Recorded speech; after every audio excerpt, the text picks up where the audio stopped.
That normally doesn't happen. But all right, let's just adjust. Let's just adjust. That's what we do best. Hold on, let me close this out and open back up so I can see. Nah, there we go. That's crazy. I always gotta close it back out and open back up to see the live messages. Oh man. As y'all know, if you watched the last live stream, my cell phone. Oh shit, that's my cell phone right there. If y'all know, if y'all remember, as you watched the live stream, I live for 11 hours, over 11 and a half hours. Well, she even brought here. I was live for over 11 and a half hours. So I had to get some rest, y'all. Again, I told you guys after 40 and ever since that, like, I did the Cali live, yo, I'll be having to get the rest, y'all. What's going on, Nick? I'll be having to get the rest, man. Like, I really was like, I was pushing my body past that 11 and a half hour live the other day. I even watched it back, and yo, when I was sleeping, that shit looked crazy. Like, I was cold out so much that I was barely even moving while I was asleep. That's how I knew I was tired.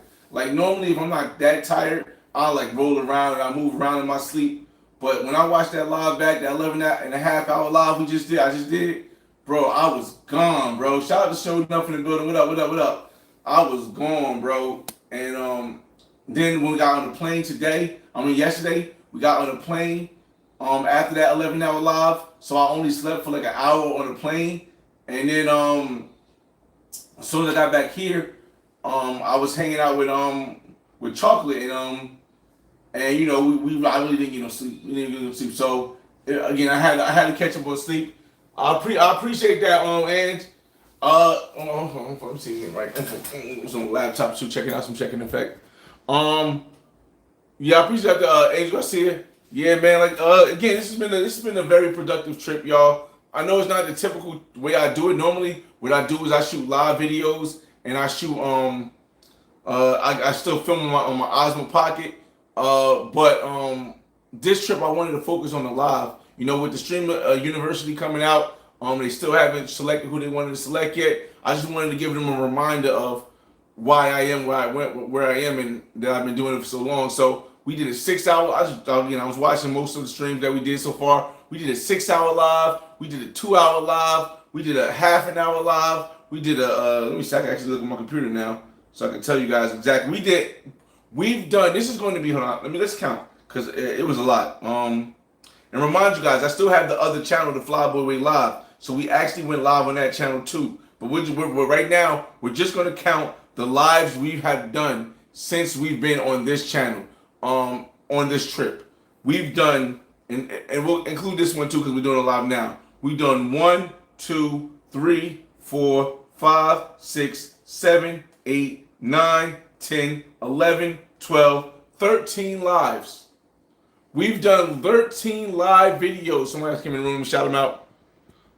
Shout out to Xavier, man. Appreciate that. Salute. Listen, we've done 13 live videos on this channel alone. On the other channel, the Flyboy Live, let's check it out. Hold up.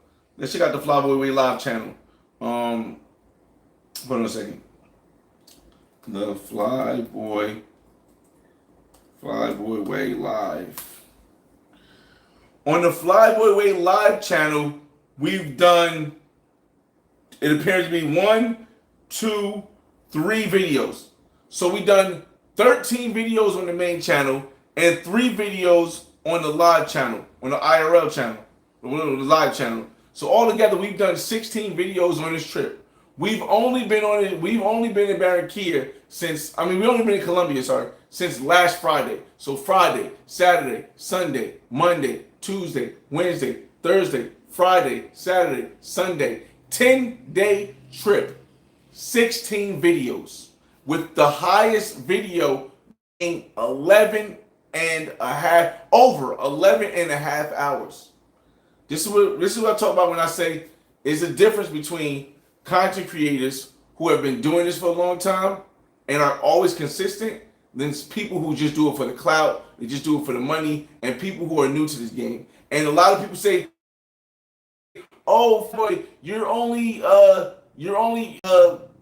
known because you've been here for so long. But they don't understand that when you do something for a long time, the same way LeBron James does, the same way Drake does, when you do something for a long time, you become knowledgeable on how to make something sit through. So it's not just, oh, you're doing good because you started.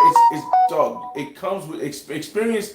Knowledge comes with experience, and that's what I hope to have shown you with the live streaming that we've done. Shout out to Sunday Night Smoke Podcast in the building. Make sure you guys check out Sunday Night Smoke channel, y'all.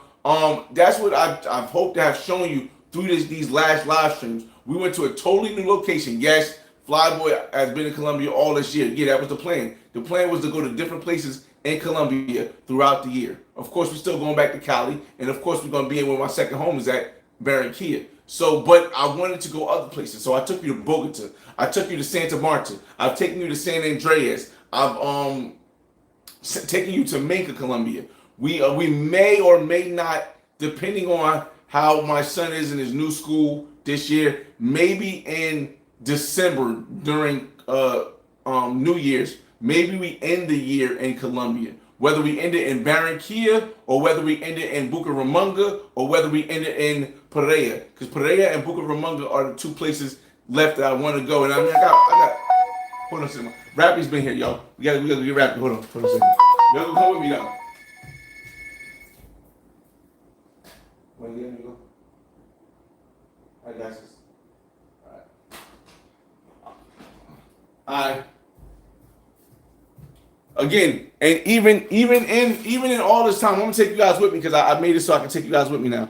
Even in all this time of me being online, I still learn new things while creating lives. I learned new things. Noisy said, first time over here, your hair's cooked, my boy. Shout out to Noisy, yo. Shout out to Unruly Traveler too. Shout out to y'all. I appreciate you guys coming in the room again, y'all. Even me, after being on YouTube for almost 17 years, it'll be 17 years in November, I still learn new things. What I'm currently learning is that when I film on my camera, on my Osmo Pocket, it's going to be the best quality. I've been knew that. That part I knew. I knew that filming on my Osmo Pocket would be the best quality. It's a better long-term weapon for you to use when you're live streaming, because live stream 11 hours on the phone and not have to worry about. But the thing about that is that you have to keep the Osmo Pocket plugged in, and once the Osmo Pocket dies, if it disconnects from the internet, it then becomes impossible to get that live stream back on the Osmo Pocket, and you have to start a new one. With the cell phone, it's not like that when you're directly connected to YouTube. Because if this whole thing drops out and it closes the app out, if I open the app up and I go back to resume, it'll start right back and it'll cut it so there's no space in between. So again, this is stuff that I'm still learning as I'm doing IRL streams now. Come on, let's walk with me to get some food, y'all. I'll talk to you guys and walk with me to get some food. Were there some rough spots? Yeah. This is so important that I want to wait till I get back to the room before we talk about that part, because there might be some rough spots right here too. But I'm going to bring back up the roaming Wi-Fi when we get back. We're going to have that conversation again because it could be cutting out right now. I see the room's dropping off. Hold on. Give me a second. Give me a second, y'all. It could be dropping off right now. All right, so again, we're walking in the hallway and it could be dropping off. So but I want to sit down because the roaming Wi-Fi connection is important for you guys to know. Rappi has arrived. Yes. Gracias, amigo. All right. That's a Rappi. Now we're gonna go in the elevator. No, we're gonna take the stairs because I don't want the elevator. I don't want the elevator to stop. I appreciate that, Midwest. When we get back to the apartment, we'll have that conversation about the roaming Wi-Fi, because I think it's very important for content creators to know, and I don't hold any information back, so everybody can have the same quality or better quality. It's like, okay, dog, relax.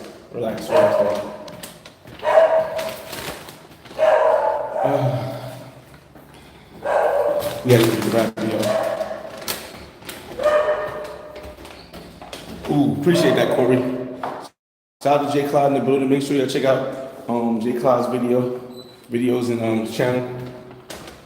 Ooh, it's like a workout before eating, y'all.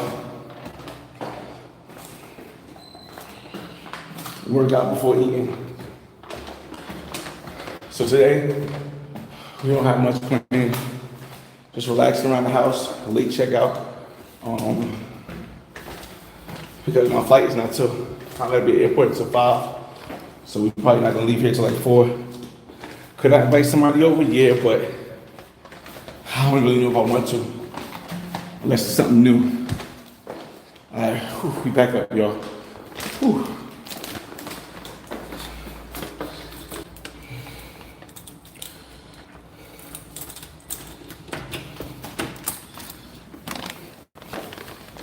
We back outside. So I think we do this on the balcony, no, because I'm eating. I don't want no flies to be on here. I don't know if you guys ever seen the apartment. It's the apartment I stay in all the time when I come to Barranquilla. It's a 2 bedrooms. It's like something I would buy. This apartment exactly is 120,000, fully furnished, but they have ones in the building that's about 90 to 100,000. That's not furnished, which would be something I get myself. All right, so let's eat and have a conversation. Whew. Let's eat and have a conversation. I gotta get another tripod. My other one broke while on this trip. Not broke. It is broke, but it's usable. It just broke. All right, hold on, y'all. I don't like this angle, so hold up. Maybe we will go outside because I don't like this angle. Let's put it back up. Sit over here. Let's get the angle right. Okay, let's get some angles right. Set things up. Okay, y'all. Every time I go live is a masterclass on what's possible and ways that you could do it. Not saying it's the only way, but it's showing you ways that you can do something to make it better. Hold on, I need the food. I need the food.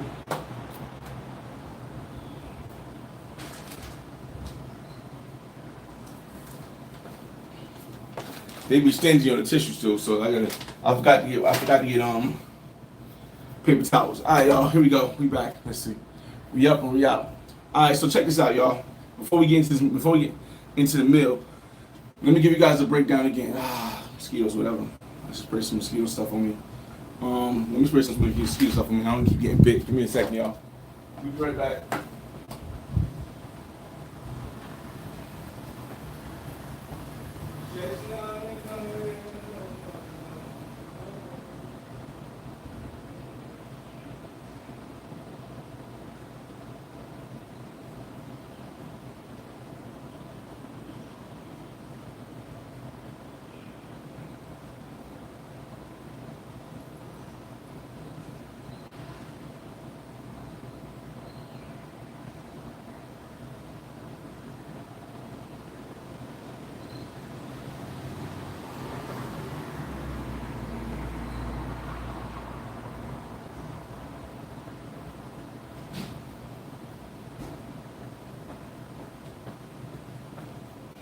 All right, we back.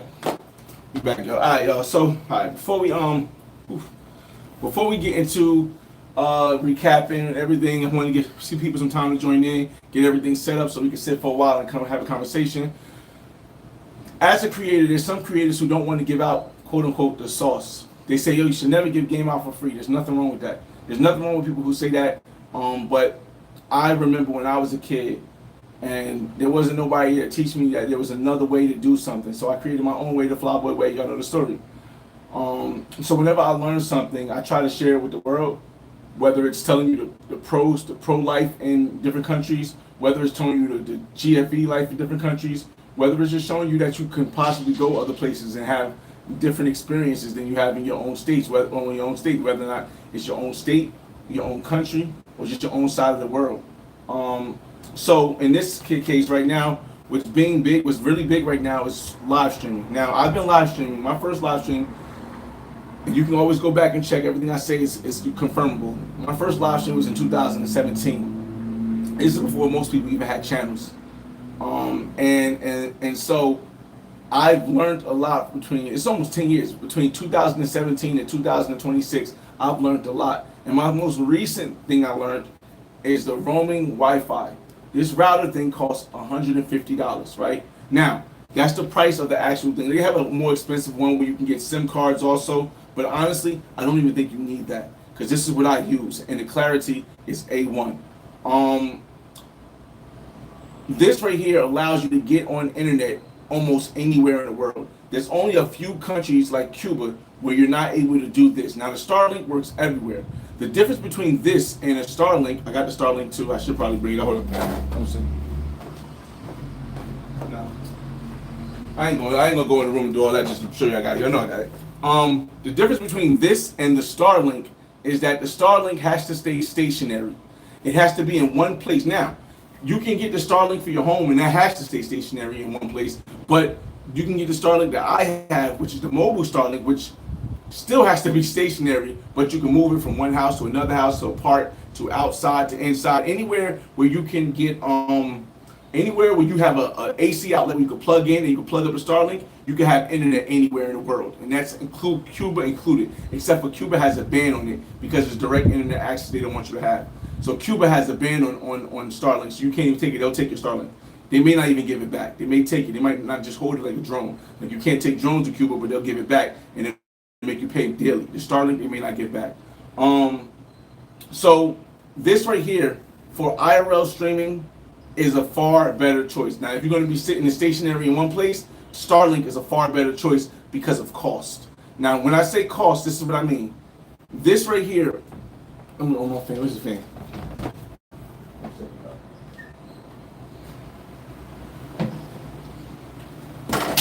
Oh, shucks.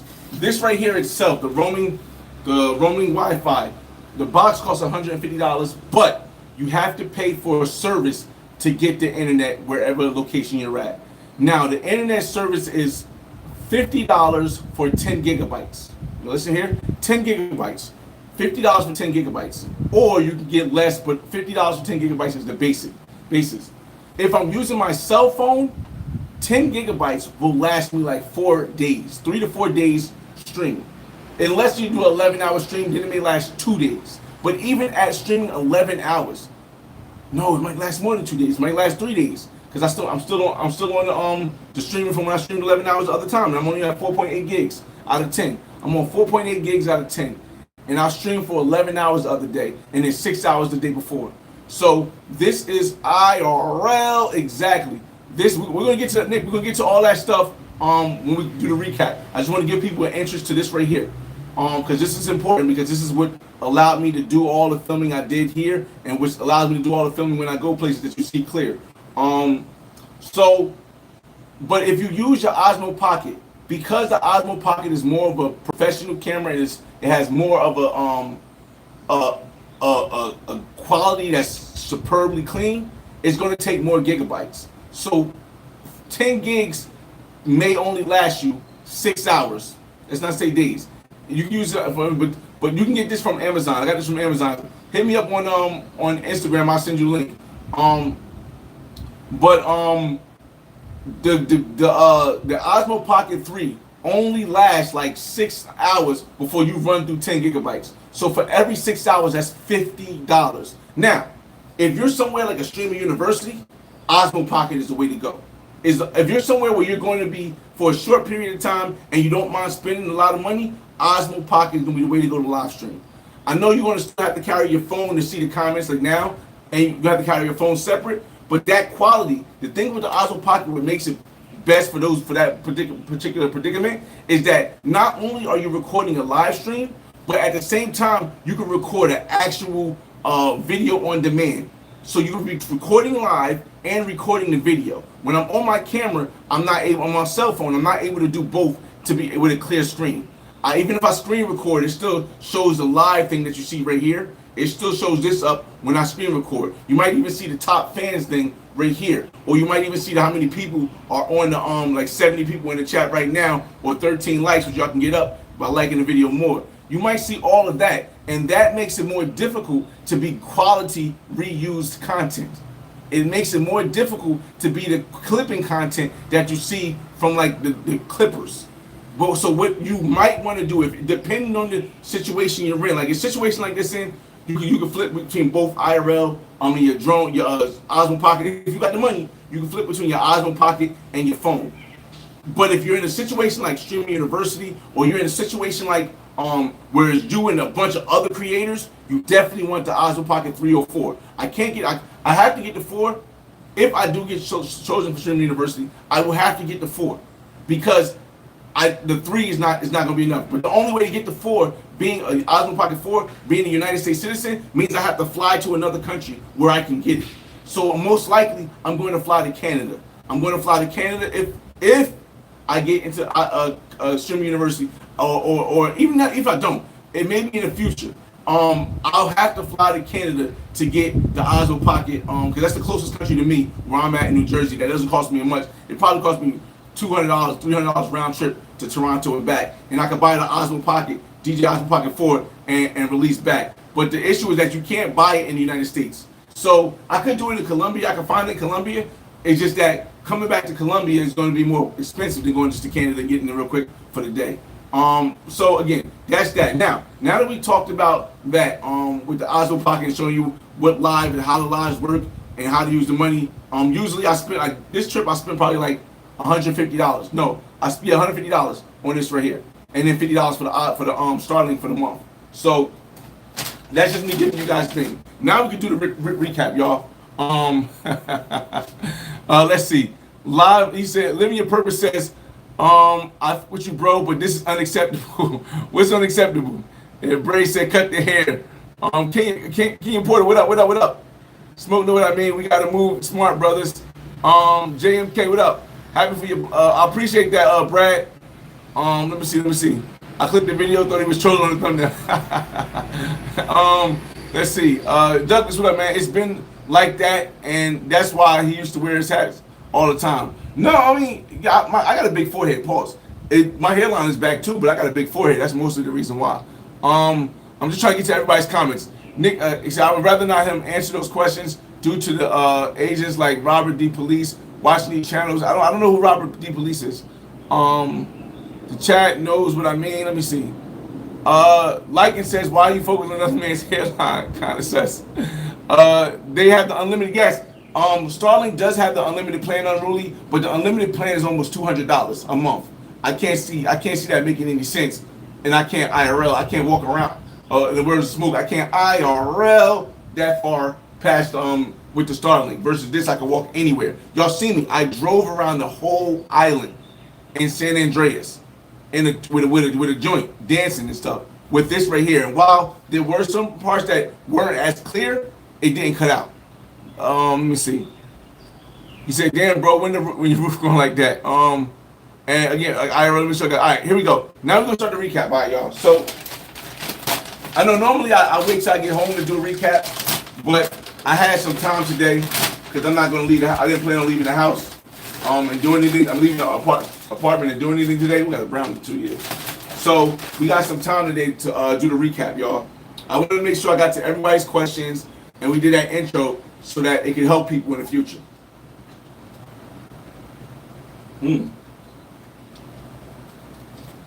That's pretty good. Okay, so real quick, let's start the recap. What's going on, everybody? It's your boy FRE $H Fresh at the Flyboy Way. That's THEFLYBOYWAY. Don't ask why, just check out the channel. And this is the official recap for Barranquilla and San Andrés 2016. I said I started over again because I know some people might not want to watch the whole video and they can just start it from this point right here. Because some people don't really care about the live stuff. What I realized is that Barranquilla is so perfect because it has an international airport. I can go to, and it's between Cartagena and Santa Marta. I can go to multiple different places. So every time I go somewhere, it's gonna start from Barranquilla. Outside Bogota. when I decided I wanted to go to San Andreas originally, it's because I met a Jamaican Colombian woman. For those who've been following the channel long enough, you guys seen the Jamaican Colombian woman I met. We was hanging in Medellin all 2024. We used to hang out. I was hoping that she would get pregnant, she would have a kid with me. But her desire was more to be out in the open as far as going on sea, because she was born in San Andreas. Now and my introduction to her was the first time I ever heard about San Andreas. And I was like, where's San Andreas? She's like, it's in Colombia. Oh, San Andreas is part of Colombia. They said, yeah. But she said, but the people there speak Patois. And they speak Colombian. They speak Spanish. So I said, really? So I started looking it up, and I seen people like DCPRT. Shout out to DCPRT. I think Barbaro TV, I also seen there too. And I was like, I started looking at it. I'm like, oh, cool. I mean, the island looks beautiful. But I wasn't really getting any, really understanding of what the island was like as far as the people, because both of them, they brought their own chicks, so I knew I had to bring my own joint, but I also knew I wanted to interact with the island and stuff. They brought their own chicks, so it was like more like a vacation thing. So as I started talking to my Jamaican Colombian girl, she was like, yeah, there's not really a lot of pros on the island. So she's like, there's women on the island you could try to meet, but a lot of them are going to be couples and stuff like that, and the locals, they don't stay in the same area as the tourists. All right, cool. So I have a regular girl I hang out with almost every time I come down here. We hang out at least once. Sherry, if you've been watching these lives, Sherry is the light skin, big breast, nice size butt, real slim woman in the video. So I was like, I can take Sherry, but I seen Barbaro TV, I believe, and I seen DCPRT, and they both had the one girl thing. I said, I like having a little more flavor. I'm gonna do a little bit of something different. Let me bring two girls. And Sherry is one of my regulars. She's down for it. She's like, all right, let's get a girl. I just want to make sure she look good. She don't have a type, but she's willing to try the bisexual thing if the girl is decent enough. I said, cool. So I'm gonna give me a slim joint, so there's no comparisons. Like, some people like thick girls, some people like slim girls. Me, I can have a big girl, I can have a slim girl. It don't really matter. But for this particular thing, I decided to go with the slim woman. So that's the first thing. She had to be slim. Cool. Then I was like, you know what? And this is all stuff I pre-planned before I got out there. You know what? I also want a black woman by my side, because Sherry she's Colombian. More on the lighter side. I don't want to say white, but more on the Latin lighter side. I said, I want a black woman. Now, Sherry had a cool cousin. And Sherry was like, yo, if you want, I can bring my cousin. I was like, word? Perfect. Now, this is not me telling you guys that you should do this. This is not me saying that you guys promoting anything or saying you guys should be trying to get a girl to get another girl and doing like that, because like a DC Born Rob would say, that could be a risky situation. Like a Razor Race to say that can end in you going on a race them trumpet sounds. So, but still, me and Sherry, we've known each other for a couple months, and I was like, yeah, bring your cousin. The issue is I'm paying for flights, I'm paying for everything. I'm never gonna make a woman pay for anything if she's coming with me and helping me with my content and helping me with my journey. I said, let's tell you this, I'm paying for everything. I brought Sherry ticket, I brought my ticket. I'm like, hey, make sure your cousin is going to come. Because if I buy these tickets, I'm not buying the refundable ticket, because right now ticket prices with the gas and stuff are higher. Normally it's like $120 round trip anywhere in Colombia. But for whatever reason, with luggage, with one luggage for me, it's about $420 for both of our tickets together. So if I get your cousin ticket, that's another $200. I'm not going to be trying to look out $200. So she's like, all right, cool, I'll make sure I confirm it. A couple days later, she says, hey, try to find a girl in Barranquilla, because my cousin can't come. I'm not confident that my cousin will come. I'm like, all right, cool. So I go and search on Tinder. I know people will tell you, don't use Tinder, don't use Bumble. Again, it's not Tinder or Bumble that causes the scope of means in Medellin. It's the person who's using Tinder or Bumble that causes the scope of means. Not the person you meet, but the person that you causing that, because you don't do the research you need to do to make sure you're okay. So I go to Tinder, and I'm looking at Barranquilla. But Barranquilla, while it does have black people, it has a lot of black people. Most of the black women in Barranquilla are in Soledad or in the south of Barranquilla. And it's cool to bring them up. It's cool to hang out with them. But I really wasn't going into, I'm going to see your comments, I wasn't really going into finding the dark-skinned women I wanted, the brown-skinned women I wanted in Barranquilla. And I was searching for like 2-3 weeks. Finally, I extended my search to Cartagena. When I extended my search to Cartagena, I found a bunch of women, but not all of them was giving me the energy that they was willing to come up here, willing. Someone say I'll be on camera, you know, but if I'm coming up there, you got to pay me. I don't have a problem with that. But I still need your energy to be good. One wasn't brown. She wasn't brown. She wasn't dark brown skin, but she was willing to come up. She's like, yo, I'll come up on. I'll come see you. I said, cool. And the other one was like, yo, same thing. Now she was brown skin. This is the second one. Was Vanessa. Was V. So V's like, yo, I'll come up there too. Now I mean, I'll come up there. I'll come hang out with you. Come see you. All right. So I'm like, this is what I'm gonna do. I'm gonna do both of y'all gonna come up for one day, and then, depending on who I have a better vibe with, I'm going to buy your ticket to fly you out. I'll pay for your bus ride here and back to Cartagena, and we'll do it like that. So I can have an option. I'm going to see which one. And Sherry, one of my mains, she was like, "Yo, I trust you to picking the woman. Just make sure she's clean and she looks good." And I said, "All right, cool." She's like, "All right, cool." So we testing out women. Now I had another woman I had met named Kay. And you guys see her in the video also. And Kay was an option, but Kay's more on the thicker side. You guys seen her. If you're in a membership, you've seen her. And even if you're not on a membership, you've seen us walking downtown. Kay was on the thicker side. Now I didn't feel like Kay had decent energy, but I heard a lot of stuff outside of it, and it wasn't great. It wasn't as good as V. So like when V and Kay, I brought them together to see whose energy was better so I could pick which one I'm going to take. V extremely past K. Extremely past K. So now the issue was I had the other girl from Cartagena who was supposed to come up. But I arrived here late, and by the time we ran around and did everything, she wasn't able to make it up here to Saturday. I didn't even hit her up actually. It would have been too late because I was doing a lot of stuff. So I never gave her the opportunity, and hopefully it doesn't mess up in the future. Maybe on another trip we go somewhere. Maybe when I go to Minka for overnight, I'll bring her up and see if she wants a good vibe too. But she didn't really chance the opportunity.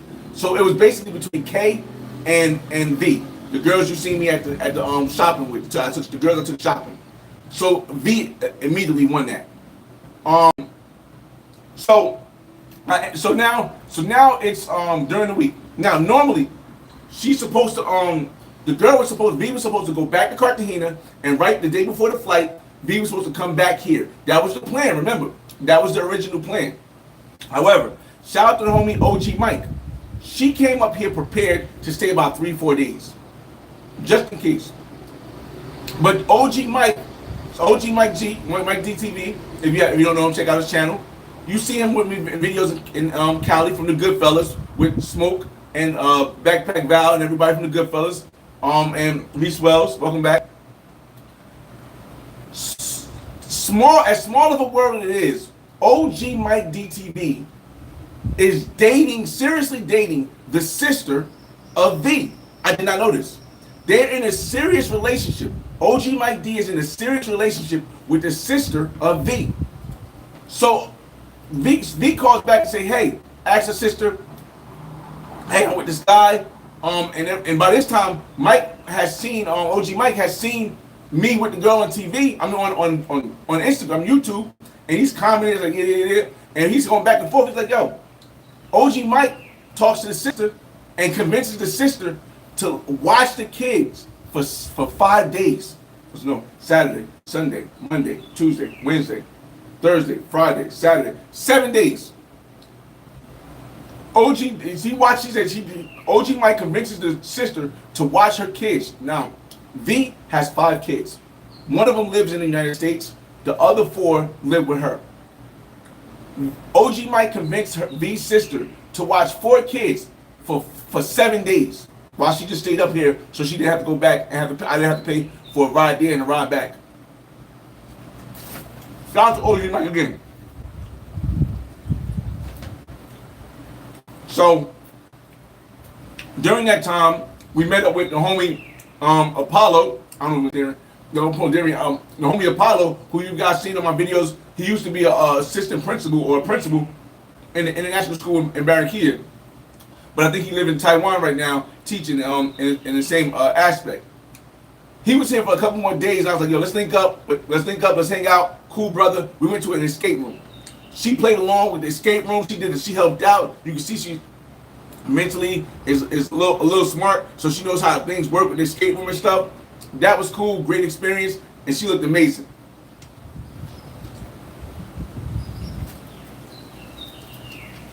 I don't want you guys to think I'm going detail by detail. I'm gonna get to your comments. We're going detail by detail. We got time. I don't want you guys to think that when you see these videos with me with these women, it's more of a me wanting a girlfriend thing. It's never going to be that. But a relationship, as far as a friendship, is the most important thing for me. I heard a lot of stuff about V as far as what she does in Cartagena. Doesn't concern me. I hope that people continue to tell me this information, because it gives me the information to make sure that I move even more correctly than I normally would move naturally. So I'm hoping that everybody always gives me the information when you see any woman. So if you see any woman on my channel, please, or see me post on Instagram, please give me any information you know about her, so I know how to move and how I want to move around her even better.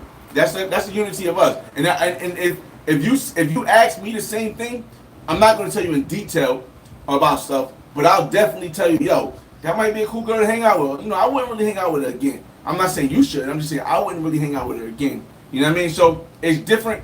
I need that energy from you guys. I'll get that energy right back. So now it's time that V. I'm gonna get your comment before we get into when V meets Sherry. Let me get your comments so I'm not that far off.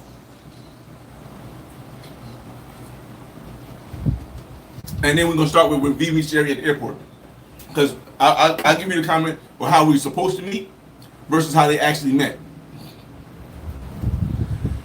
Quick, Nick says, how did you find the girls with the same energy? No beef at all, threesome all the way. Again, that's what we're getting into, Nick. Again, I met one on Tinder, and I've actually met both on Tinder, just at different times. I knew Sherry. I've known Sherry since before Carnival this year. I met her. We hung out. She did a snacks episode for me. I've known Sherry. V, I just told you, I just met her on Tinder. The process of all that right there. And the other question is, no beef at all. No. Energies. I'm not the best at reading energies, but I'm pretty good at reading energies. Being around Vanessa and being around Kate, as you guys have seen on my live, Kate had decent energy. It was good. She was funny. She laughed about it, but I felt like there was something missing.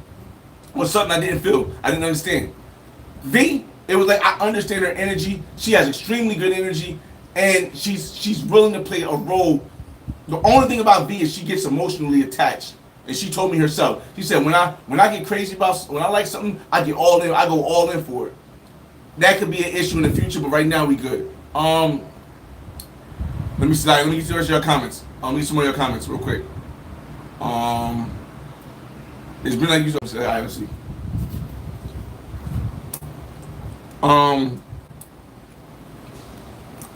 Yo, shout out to Free Society in the building. Jersey, stand up. What up, what up, what up, what up? Brian Mom said, cut that hair, Wallace. Please get that, Brad. Tootie's World, what up, Tootie? Briggs, what it do? Bro winning all the time. Can't never hate on him. Appreciate that, Brad. JMK. Tootie said, Wagwan, brethren. Where you at now? Let me see. Smoke. Let me see. Shout out to 916 in the building. Shout out to Andres in the building. What up, what up, what up? Hit that like button, y'all. I think I said it just like Sunday Night Smoke said it. Caribbean Casanova, he's got the grandfather hairline. Why you put the white guy, Casanova? You put a white guy with the bald hair. I like the black emoji. Got the like the George Jefferson. Label 3 says, "What do you do to make my beard black?" My Dominicans in the barbershop in East Orange. They hooked me up. I don't know what they put in it. I don't think it's that Beijing, but I think it's something else. Let me see. Label for I don't paint it myself. I'm not really good with that. I just go to the Dominicans. They do all that stuff. Let me see. I don't think it's Beijing though. It's something else. Let me see.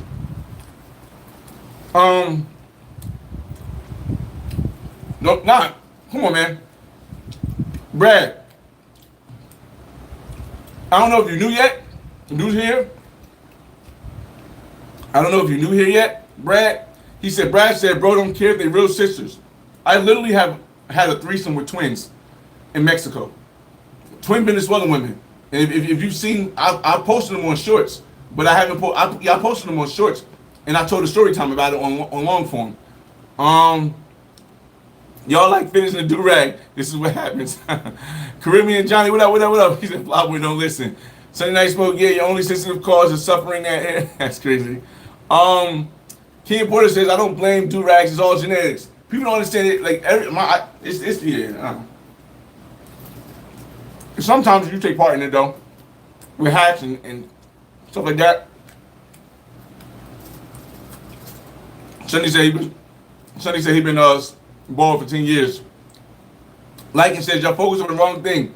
If you're only worried about another man's hairline while you're here. I mean, it don't matter to me. Caribbean Casanova says, nah, you got some hair. It's just on the back and the sides. Now, my hair long, y'all. Gotta embrace it, man. Immaturity knows no ages. King Porter says, I'd rather go bald and grow. I mean, I could do the bald thing, but maybe not right now. Because it's funny as hell, we don't care. Your internet is lagging? Oh, man, it can't be lagging. Can it? I hope it's not lagging still. Come on, y'all.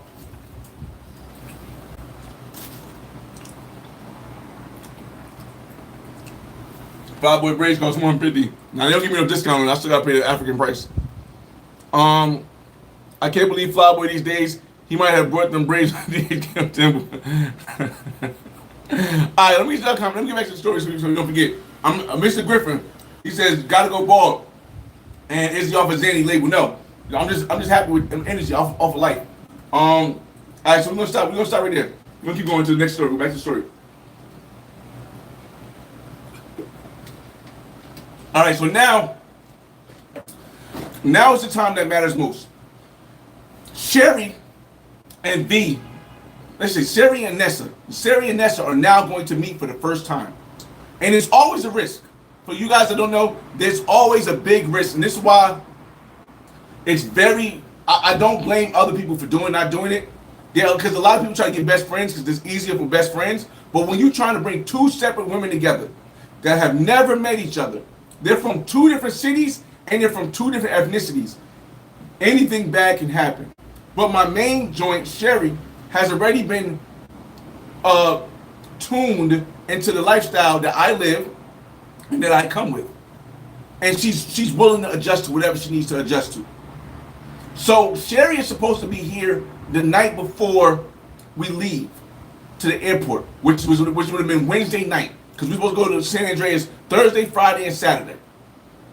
But the babysitter is not going to be at her house until Thursday morning at 4 a.m. Which means that now Sherry has to go directly to the airport, and me and Nessa go to the airport also. I paid for the babysitter. The reason why I paid for the babysitter is because if at any point I don't cover a cost, the woman can feel like she's owed something, or she feel like she had to put in something rather than just showing up and being a willing participant. And if you ever get a woman to that point where she feels as though she had to contribute something and you're benefiting off of it, whether it's making a YouTube video, you gotta understand she's not gonna be 100% great with whatever happens going on. So I say I cover the babysitter. How much is the babysitter? 250 mil pesos. How much is 250 mil pesos in United States dollars? About $70. Cool. Now, remember, OG Mike convinced V's sister to watch the kids for 7 days. I'm not going to let her watch the kids for 7 days for free. That's not going to be something I do, because now the sister is going to feel some type of way about her other sister and about me because I'm the one doing it. So I asked her, how much does she want? She goes, she wants 400 mil pesos. Cool, I'm willing to pay it. Nessa's like, no. Let's negotiate. I'm like, no, I don't want her to get upset at me. She's like, no, let's negotiate. She's like, yo, how much you want to pay? I said, it don't matter. I can pay the 400. It's not a thing to me. You know what I mean? She's like, no, we're gonna do 300. She said, all right, cool. Do 300? That's cool. What that showed me right there is that if Nessa was willing enough to negotiate the salary on which her kids were being watched by her sister, then, and just to spend time with me, that showed me the dedication of Nessa. So that took her up a notch. That took her up a notch for me. Like, the way my brain works might be different from your brains, but the way my brain works, that took her up a notch.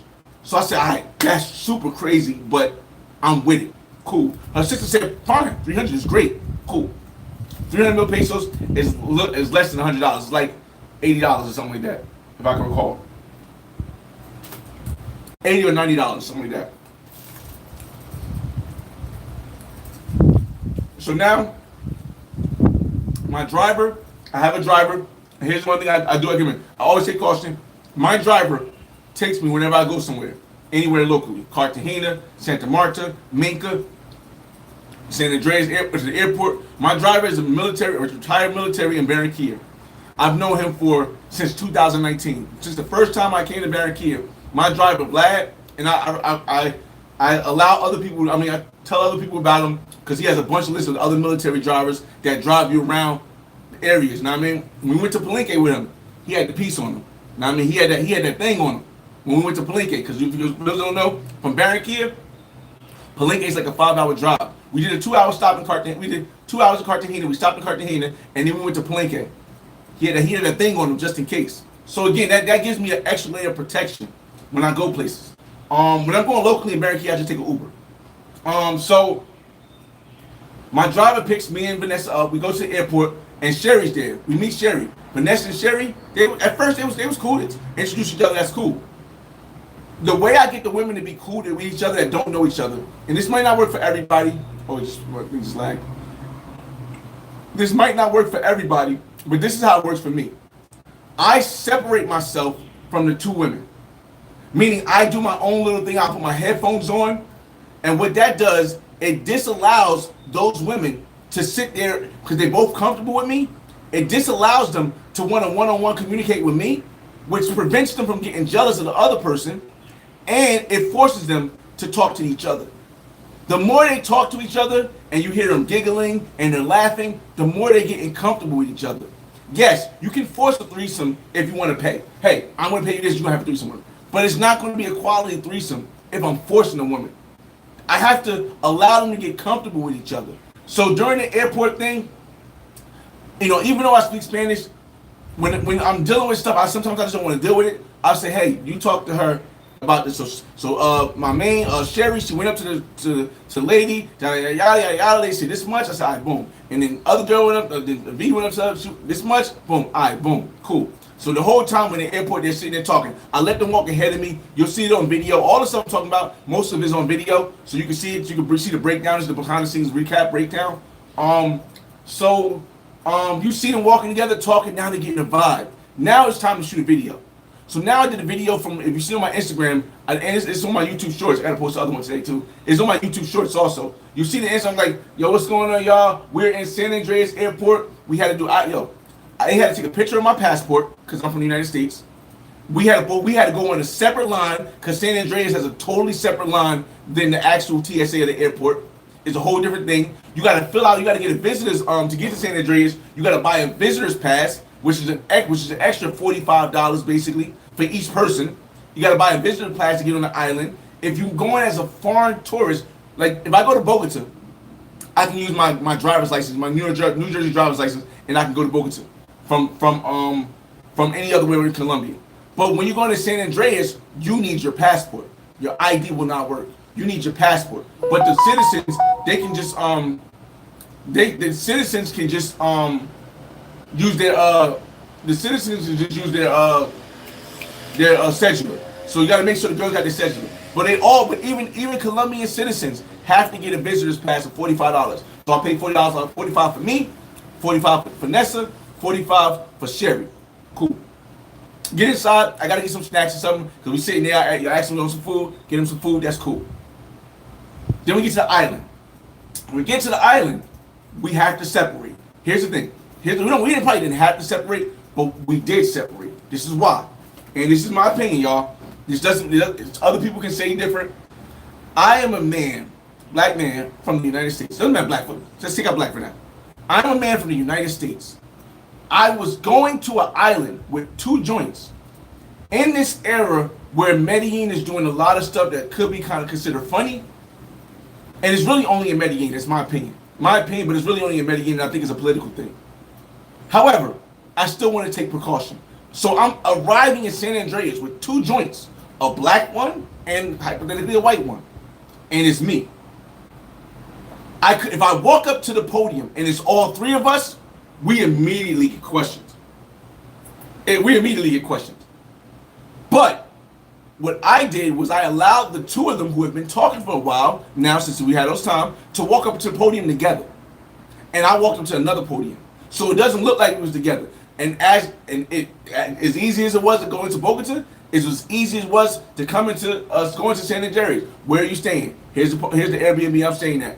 What are you here for? I'm here for tourism. I get in, I go.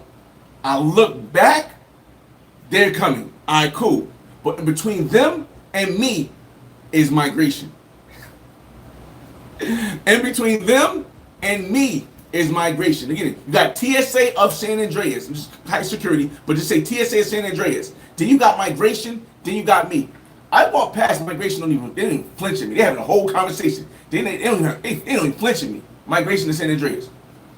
All right, cool. Mind you, when I get there, San Andrés has got to be like 85 to 90% black. 95, maybe not 90% black. 85 to 90% black. San Andrés, black meaning black color, not universally black, not black American, black universally. So when I walked in, I was like black. And when they literally migration just kept talking. I walked in between them. They just kept talking.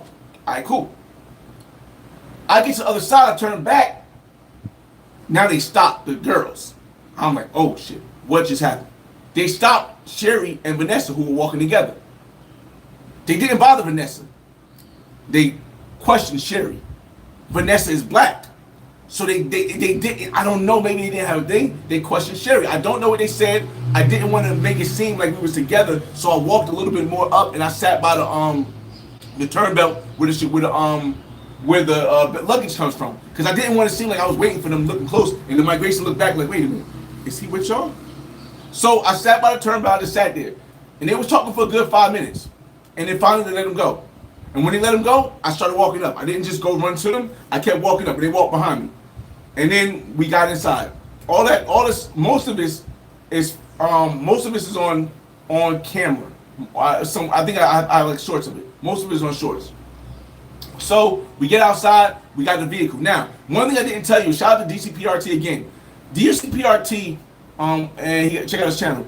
He gave me the number, and so also, who else gave me the number? DCPRT gave me the number.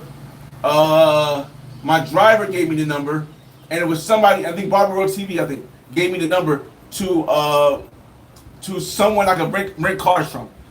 If you're going to San Andrés, people say just rent a car for a day. No. Rent the car for the whole time you're there. Rent the vehicle for the whole time you're there. Now, you can get a cooler looking vehicle. It's going to cost you more. There was this cool four passenger vehicle. It's like an off-road buggy. They wanted $1.5 million per day. No, for 24 hours. I said, no way. I don't need a stunt like that. So I got a nice little blue go-kart type vibe looking thing. Kawasaki, whatever. And it was like 420 mil pesos a day. 420 mil pesos a day, like $140 a day. Plus you have to have a $100 peso security deposit that they give you back in cash at the end. And I say it in cash because you can pay in credit. I use my credit card. Everywhere has tap. Everywhere. I know it's an island. I know y'all think, oh, it's a third world country. No. Everywhere has tap to pay. You can use a cell phone or you can use your card. I use my card when I have it because it works a little bit better and it's not an issue. So we get in the car. I'll show you. That's all this on video. We get in the car and I'm thinking the guy's gonna drive us to where we're going. The guy's like, no, here you go. He gives us the car. He's a nice, really cool guy. I'm gonna put his information in the description or somewhere along the way. I'll put his information. Really cool guy. Gives us the car and he goes. So now I gotta find out where the hell I'm going. I've never been to San Andreas. I got a car. I got 2 joints. We got bags in the back. I don't know if San Andreas is dangerous or not. I'm just like, this concept is for crazy. All right, but cool. GPS. We get right to the place. So we pull up to the place, right? Amazing looking villa. It's really like I want to say 2 apartment house. It's like either a 2 or a 3 apartment house. The owner lives downstairs and to the right, but it's not connected to the apartment that we were staying in, which is on the 2nd floor. The view, woody area is so nice. Jacuzzi, you guys saw the jacuzzi. I picked it because of the jacuzzi, but it's on the side of the island. It's about 15 minutes away, 10 minutes away by driving from the major part where everybody stays, the tourist part where people just walk around. I think it's a better choice to stay here.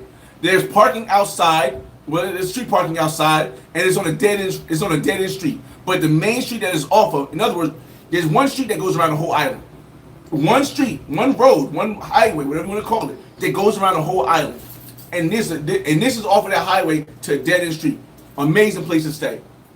We get inside. Remember, the girls are still talking. I made sure I got a 3-seater because I wanted them all to be next to me. I didn't want to put anybody in the back because that creates jealousy. That creates jealousy. So we get in the house, and first thing they said, we're using the jacuzzi. We're using the jacuzzi. So I got the jacuzzi video up. If you haven't seen it, I don't take the videos down. You know me, I don't take the videos down. I don't put them behind membership unless it needs to be if something slips out and I gotta put it behind membership. Until I can edit or something. But we get in the house, we all take showers, and then we start to get in the jacuzzi. That's when you guys see the dance, and you'll see all that stuff. After the jacuzzi, here's the thing, y'all.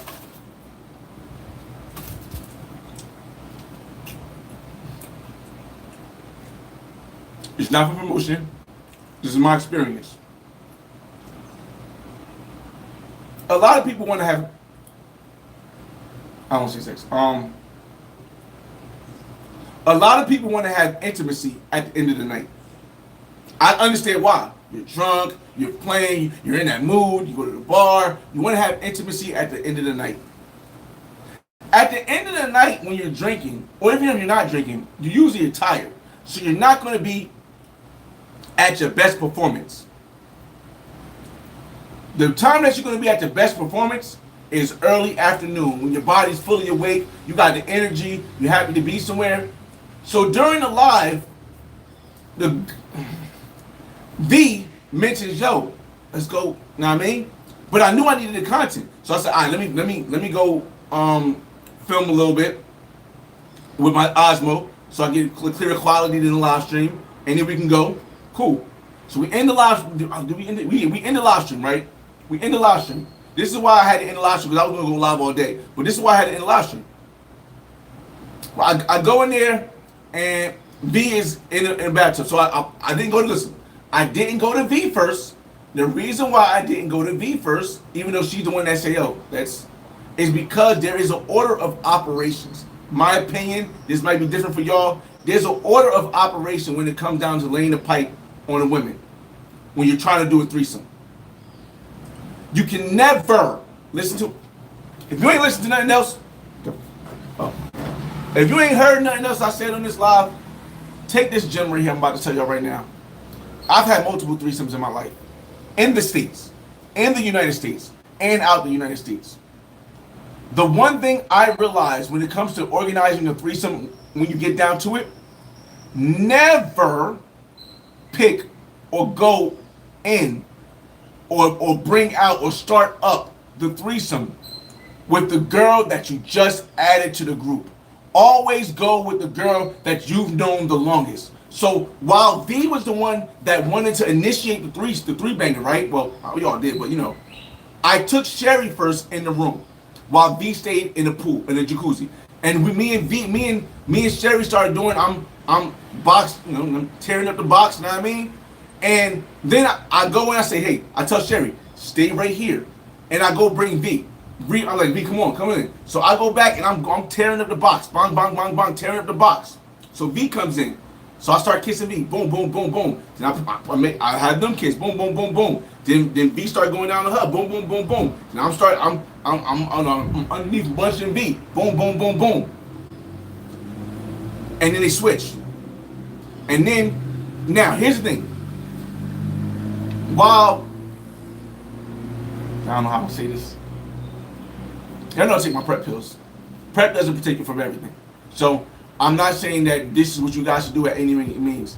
I'm lucky enough to really like. And yeah, I'm not lucky. It just hasn't been It just hasn't been in my story to have caught like herp or something like that.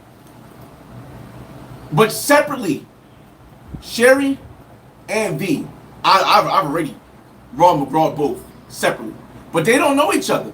And Sherry is the main, so it's not main me, not main girlfriend, it's main girl, but not a girlfriend. But Sherry's the main, and Sherry's like, yo, we gotta wear condoms. All right, cool. I have no problem with that.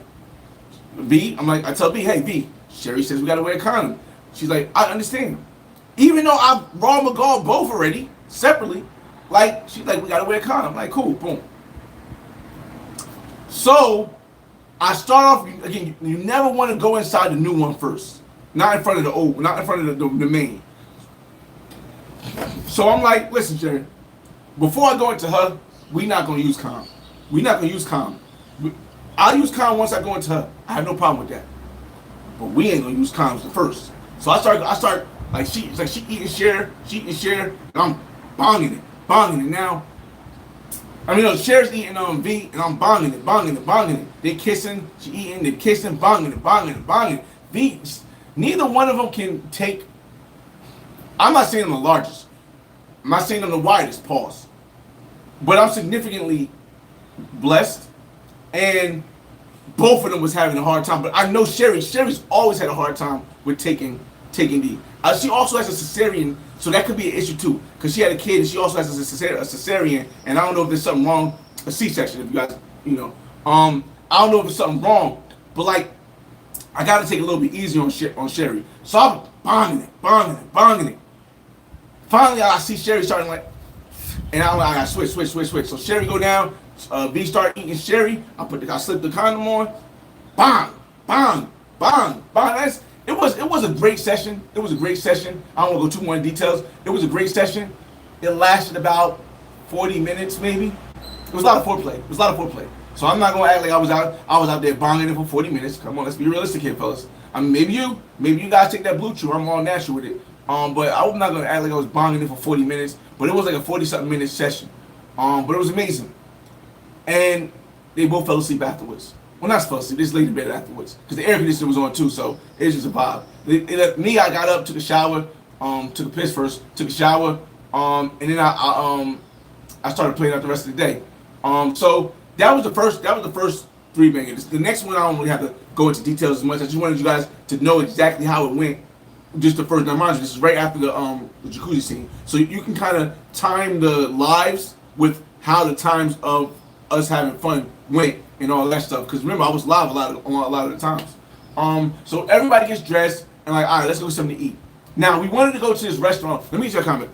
Before that's a good point to stop. Let me stop right there. Get your comments. And then if I forget, remind me that we are at the point where we're going to get something to eat, and this is Friday night. We're going to get something to eat Friday night. So if I forget, because I get into your comments too much, Friday night we're going out to eat, and then we'll continue from there.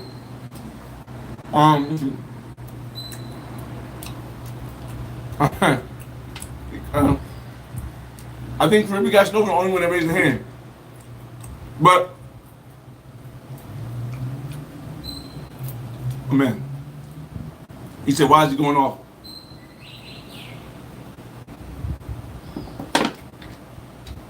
That's the crazy thing. RH said a moderator. Now, all right, hold up. The reason why I read y'all comments sometimes, and most of the time, is because a lot of the times, not a lot of times, sometimes the chat doesn't bring it back up. And I want to show you guys that I appreciate you guys in the chat. And if the replay doesn't show the comments, people won't understand what I'm responding to. So a lot of times I'll say your name and read your comments. I also don't have moderators. And the reason why I don't have moderators is because I don't want anybody else blocking somebody or kicking somebody out of the chat unless based on what they believe is not a right thing to say. Somebody might say something like, oh, look at his hairline. And if I let anybody be a moderator, they might block him. But I don't take offense to that, so I don't want that to be blocked. You know what I mean? But when I do Streamer University, I don't know, I might have to get some. Oh, not for no one for. If I do Streamer University, I might have to if I get accepted into Streamer University as a professor, I'm definitely going to probably have to find some trusted moderators because I know it's a lot of stuff I got on the screen. I'm not going to be able to stop. So and I do the YouTube moderate what they think is the most important, but there's also certain things I gotta because you know. But we'll see. Anyway, let's see. Let's see. A moderator needs to block. Oh yeah, got that part. Can you tell the difference between Stevie Wonder and Flyboy? I don't think Stevie Wonder got braids. He got dreads. Let me see. Oh, say name. I didn't see. What's his name? Goodfella came back on. Let's see.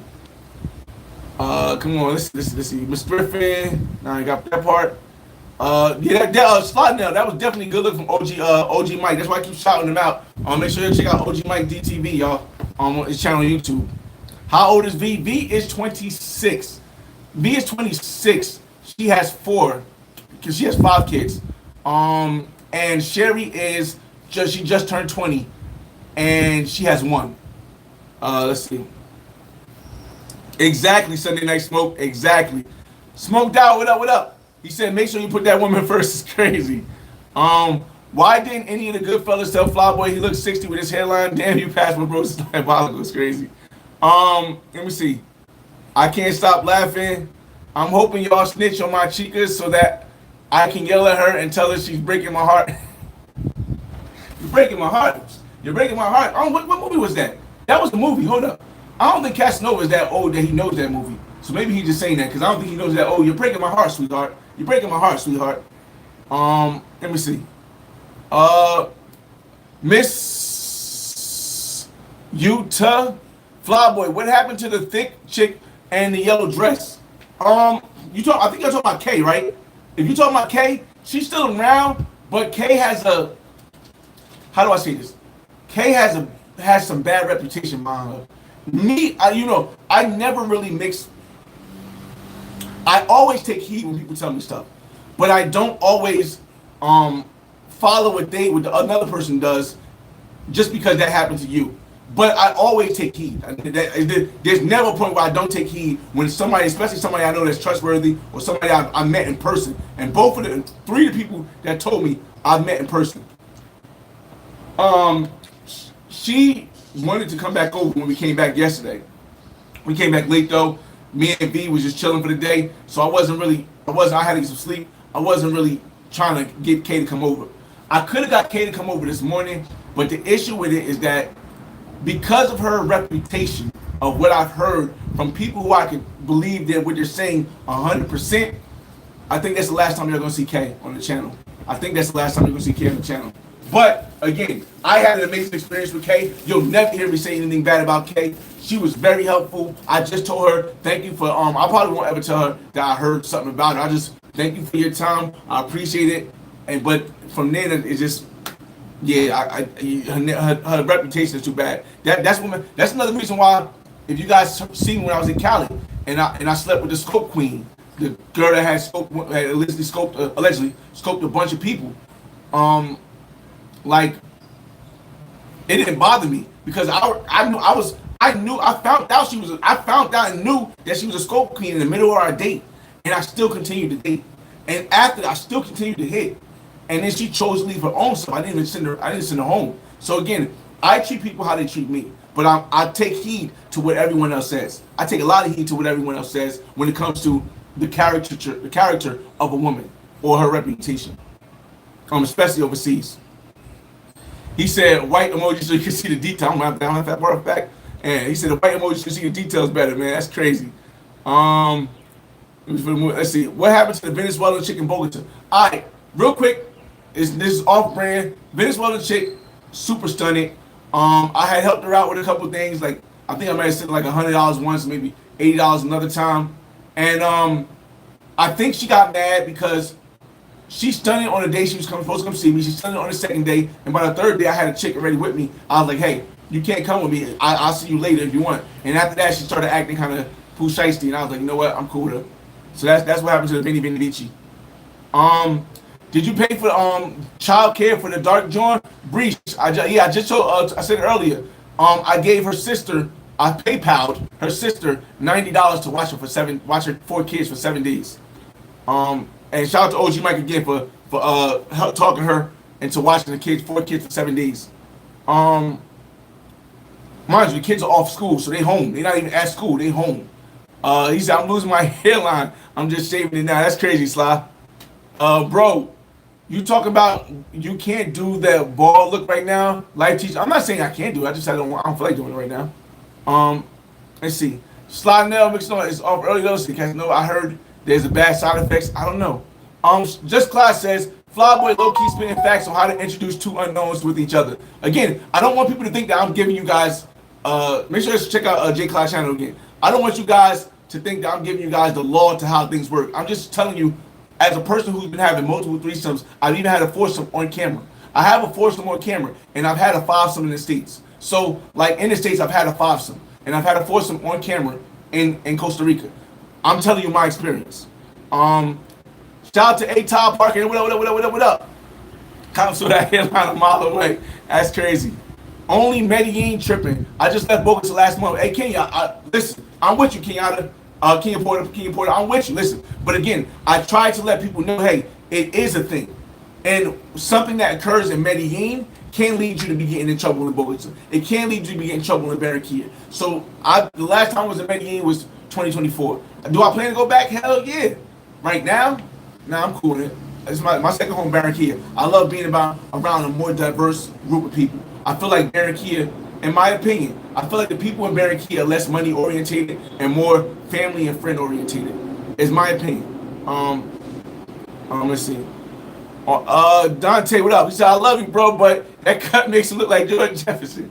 We're moving on up to the east side. Moving on up. We got a deluxe apartment in the sky. We're moving on up to the east side, to on up. We finally got a piece of the pie. Yeah, let me see. Kwame, what up, man? What's good, Kwame? Caribbean Johnny said, salute, as well. What up? I appreciate it, man. Each one teach one. Light Skin Shorty was right. Again, that was one of the reasons why I like having both of them. Because there are some people who prefer light-skinned women. And there's some people who prefer dark-skinned women. So for me to be able to do both, I prefer both. I like them. I like light-skinned, dark-skinned. It don't really matter. White, black, African, it don't even matter. I like them all, just how I'm feeling in the mood. Right now, I'm in more of the slim mood. I'm not in the thick mood as much, but K was pretty good. K was pretty good. I ain't gonna lie. K was pretty good. Anthony Holmes, what up? Okay, Fresh as a Wild Boy for real. It was shout out to Global going in the Wild Boy. Shout out to Global in the building, y'all. Sly Nelson, make sure to check out Global TTC channel, y'all. Cashing over, the details are crazy right now. Again, I was only gonna do the details once. I didn't even give you guys the details of and I will. I should now, right? We're going to go back to San Andrés. Well, before we went out, is after we had the threesome. But I need to cut back real quick because I did forget a part. During the time when I was in Barranquilla, I brought over K. K is another one. You got S, you got K, and you got V. That is crazy. That's crazy. You got SKV. You got Sherry, you got Vanessa, and you got Katie. So when Vanessa and Katie, when we went out together, and I filmed a live from El Centro Downtown Historic Shopping Center, and I took them both. I took them shopping. I took Kay shopping to get clothes. I took V to get her hair done. So, I ended up spending all together like $240 all together with food. When we came back, there was an issue. Here's what the issue, and the issue, me telling you this issue now, can lead you, if you watch the video, it can help you understand why Nessa at one point was a little bit more upset about how she felt I was connecting to Sherry more, who I knew already. V and Kate, we all went out. When we got back, Nessa was not interested in having a threesome with V. V wasn't interested in having a threesome with Katie at all. Katie wasn't her type. Katie is thicker, but she's a little bit more out of shape, but she's still thick and she's tall. V was cool. They was very cool when they was talking, but V said she felt like Kay had some kind of awkward energy at certain points. She was good most of the time. They had great conversations. They talked, but it was some awkward point that she didn't understand. And she wasn't attracted to Kay at all. So you're not going to ever force a girl to have a threesome with a girl she's not attracted to. It's never going to happen. Unless you're paying. And even if you're paying, it's going to be horrible. So we're all out on this balcony right here. And I told the story too earlier on another live. Kate, it's 3 chairs. Kate is sitting across from me, V sitting here. I asked V one last time, I said, V, you want to go have fun?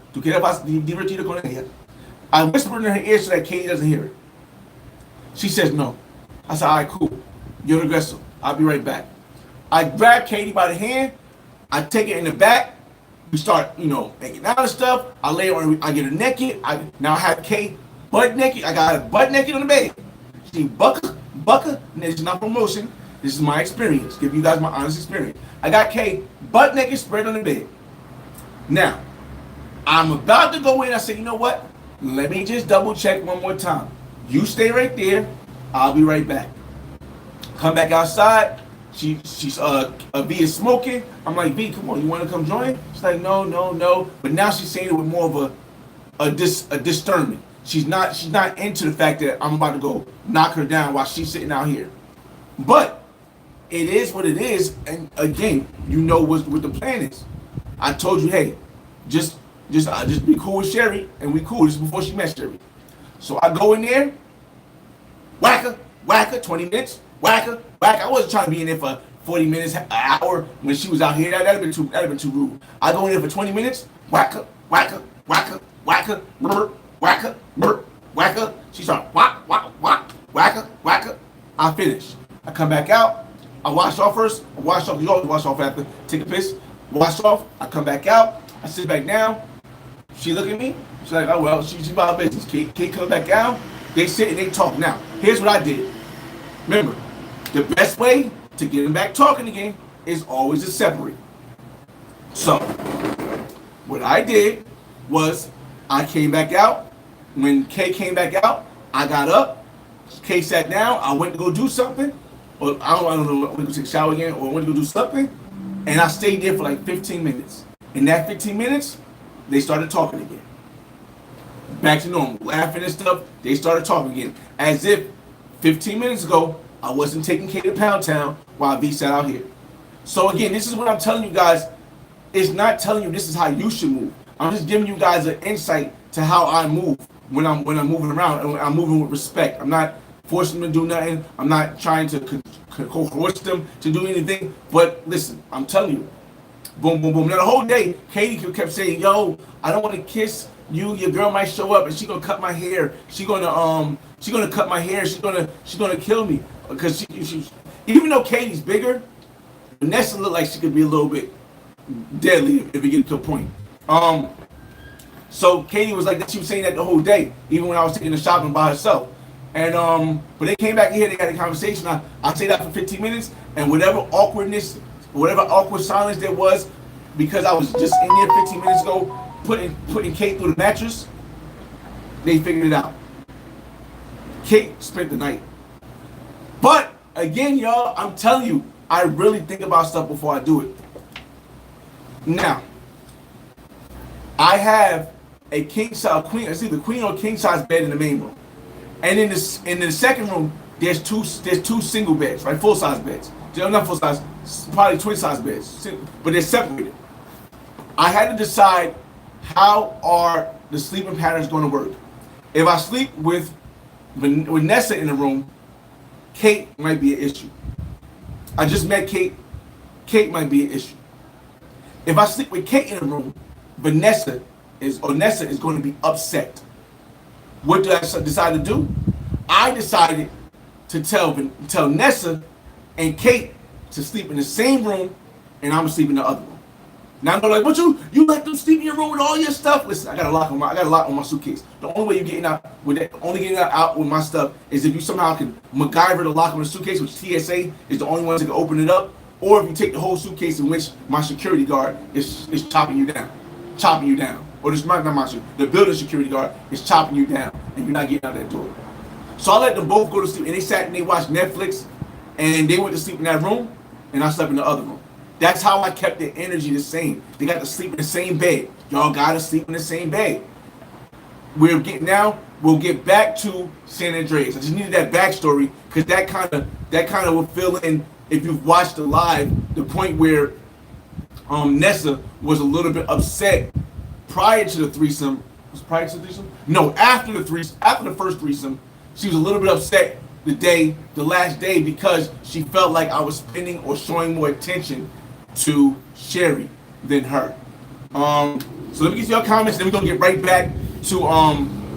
back to San Andreas. We're going out at night, and we're for the first night. This is Friday night in San Andreas. We're gonna go out, and I'm gonna get right to that point. But let me get your comments some more first. I gotta get some water. Hold on a second.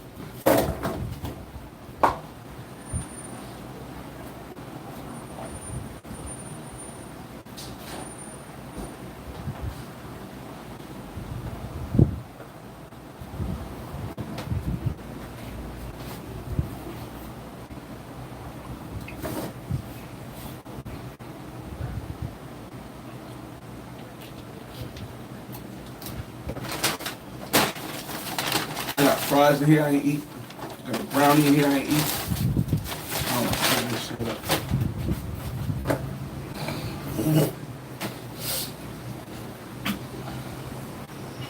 All right, let's go. All right, give you a comment, y'all. I know you guys like, oh, we want to hear the rest of the story. I told you guys, the recap is always at least a 2-hour live, almost always a 2-hour live.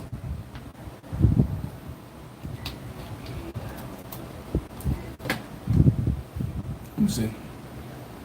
All right, so here we go. All right, go back to Global. Shout out to Global. He says, fresh as Wild Boy for real.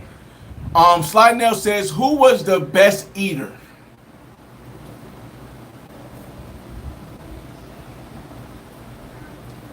Katie. Kate might have been the best eater. Out of the three, Kate might have been better. Nessa's a close second. But Kate might have been the best eater. Kennedy says details are crazy right now. Kenya Porter says taking notes in DR next week and got the same thing lined up. Okay. Kizzy, what up, Kizzy? Anthony says Flyboy is him. Nah, I'm just him showing you what's possible. Not only him. There's a lot of other hymns out here. I'm just showing you what's possible. Global TTC says Bluetooth for the win. Bluetooth turns you into him. I wasn't. Again, I tried the honey pack before. It wasn't really nothing big a change. I got a honey pack story down here already. TDNYC, what up? How old is V? I told you 26. Flyboy, what happened to the light skin joint? That was the conversation we got into that conversation. Use IRL toolkit so you can have chat display on the screen for replay. Again, Kendall Corey. The issue with that is that when you do that, if you want to edit the video into a short that's clear, the words are going to still come up. Now, if sometimes some people know how to do that, you got to use a third-party thing. Here's what my thing of using a third party for IRL. We're gonna get back to the conversation because we were talking about that earlier. I don't want to use a third party to get through the IRL. I want to go directly to YouTube because then the connection is better. It's way better. You're not gonna lose connection. If you see me, I drove around the whole island. It might have went bad, good connection, depending on where it was at, but it never cut through. And that drive was a 2-hour drive. Most people are not gonna be able to do that. And I'll give up the being able to see the comments on the screen right now, right here, because people want to see people's words. I'll give that up versus having to keep touching the screen and do this, for the lack of clarity, for the repurposing of the future content. You know what I mean? Flyboy is a real one for not having moderators. Nick says facts having over. What happened to the bogus chick? She's nice. Oh my God, man! I almost forgot. Yo, listen, y'all. My bad. As I'm telling the story, there's going to be points where I gotta still go back because I'm not going to remember everything exactly in order. I mean, I remember it in order, but I might miss a part. Like I missed the part about what happened with Kay. I gotta go back before we even go back to the San Andrés thing. I gotta go back because we didn't start this trip in Barranquilla. We started this trip in Bogota, and in Bogota on Tinder, I met a woman. This woman in Tinder, I couldn't really like. She was cute. She's black, internationally black, but I couldn't tell how tall she was or how she really was a person because it looked like she had a long torso and a long face, but it was still in a sense kind of cute. So I was like, yo, let's go bowling because I wanted to do something. And I said the only thing I know that's open after I get, because every time I go to Colombia on the weekend, I leave at 5 o'clock. After I leave my job, I leave there at 5 o'clock. I get to Bogota at 10 o'clock. At 10 o'clock, a lot of stuff is closed on a Friday. Now you can get a nightclub, you can go to Zona T, you can go to the whole stroll and stuff. But I wanted to do something. So I had 2 women I could choose from, and I ended up choosing the black woman. It wasn't a pre-Pago thing. It was just us going bowling, and I wanted the content. Cool. I said, all right, cool. I'm cool with it. Even though because if I don't tap now, I got something I can tap as soon as I get. I mean, I still didn't tap that yet. I might tap that before I go. I still got something to tap as soon as I get to Barranquilla. I just gotta get an Uber here. I got something to tap as soon as I get to Barranquilla. I'm not in a tap, but I do want some content. So I thought, all right, let's go bowling. So we went to this place called Super Bowl. So I got to the airport around 10 o'clock, 10:15. I got to my hotel that I always stay in, which is, they have a shuttle from the airport called Junior Suites Marriott. But before I left the airport, I had to send an Uber to the girl to pick her up so she could be at the hotel when I got there. So I got there, I got to the hotel, I see a girl sitting on the couch, long black hair, nice pretty face. She's sitting down though, right? So she stand up, and I said hello. She stand up. She about like 6 feet. She might be at least 5'11". She probably like 6 something. Mind you, I'm 5'9", y'all. Now I know I might look kind of big body frame in the camera. In person, you'll probably see me. I'm slimmer, but I lift weights and stuff, so it's a little different. But there was a big difference between how tall she was and how short I was. But for me, I don't care. But and she didn't have heels on either. She had sneakers on. So I'm like, all right, what's going on? We go straight to the bowling alley because the bowling alley closes. We got a reservation. She helped me set the reservation at 12. So the bowling alley closes at 1. She set the reservation at 12. I don't know what happened there. She set the reservation at 12, and so we get to the bowling alley. When we get to the bowling alley, there's a black security guard there. I'm like, oh, this is super dope. Say what up to him. I'm recording. I don't know if I live stream this, but I did record it. I don't know if I live stream this, but I did record it. I did live stream. I live stream on my phone vertically. I live stream on my phone vertically. So you guys can watch that on the live stream on YouTube channel. But we had a great time. The food was there. We didn't get any drinks. So we ended up going back to, and we ended up going back to the hotel. Now mind you, I got there at 10:30. Our reservation was at 12. At 1 o'clock, the bowling was over. I had to be back at the airport at 5 o'clock in the morning. The girl came back to the hotel. We got back to the hotel, and I started putting her through the roof, I'm putting her through the mattress. Bang, bang, bang. She said, Also, again, not like in pain, but Poppy, easy. So I'm slow down. bang, bang. She said, no, not deep, not deep, not deep, not deep. All right, cool. I slow down, bang, bang. I start hitting the back, bang, bang. I'm munching, blah, blah, blah, blah. She chopped me off, wah, wah, wah, wah, wah, wah. She's good, yo. She's good, but he's like, make sure we gotta wear a condom. We gotta wear a condom. I'm like, all right, cool. I'm cool. She had no kids. She's 26 with no kids. She lives by herself, but she lives close to her mother's house. And she works at a store or something like that. She works at a store. She wants kids, but she wants to wait till she's married and has a situation or something like that. I don't know. I really didn't really understand too much. But I'm like, cool. So we doing that, boom, boom, boom. Now the second time comes up, I'm like, okay, all right. We gonna raw on McGraw. Finally, she's like, all right, cool, bang, bang, bang. I pull out, boop, splash, splash, splash, splash, splash, splash, splash, splash, splash, cool. So now we're sitting there. Now it's about 3:30. I gotta leave at 4:30. No, I have to leave at 4. No, I have to leave at 4:30 because there's no shuttle until 5 o'clock. And if I catch the shuttle at 5 o'clock, I miss the 6 o'clock flight to Barranquilla. So I gotta take an Uber at 4:30. And it's like 3:30 now. I'm like, all right, yo, let's go and get dressed. I'm gonna send you an Uber back home. She's like, no propina para mí? No propina para mí? I'm like, wait, what you talking about? She's like, you're not gonna give me nothing? I'm like, all right, I know the game, whatever, cool. And I'm willing to give it to you. But I'm like, yo, mind you, I didn't get no pesos. I only had dollars. I only had my dollars. I hadn't changed my money yet. So she don't ask me for a number. She's like, just some help. Something, are you to me? Are you to me? Are you to me? No, me. She said, are you to me? I'm like, she didn't ask for an amount. She said, are you to me? I said, cool. So in my head, I'm thinking, all right, I done paid for the bowling alley. I done paid for the same. So I just asked and say, well, yeah, I didn't know it was like that, you know. I'm back on my mind. I'm going to give her the money anyway.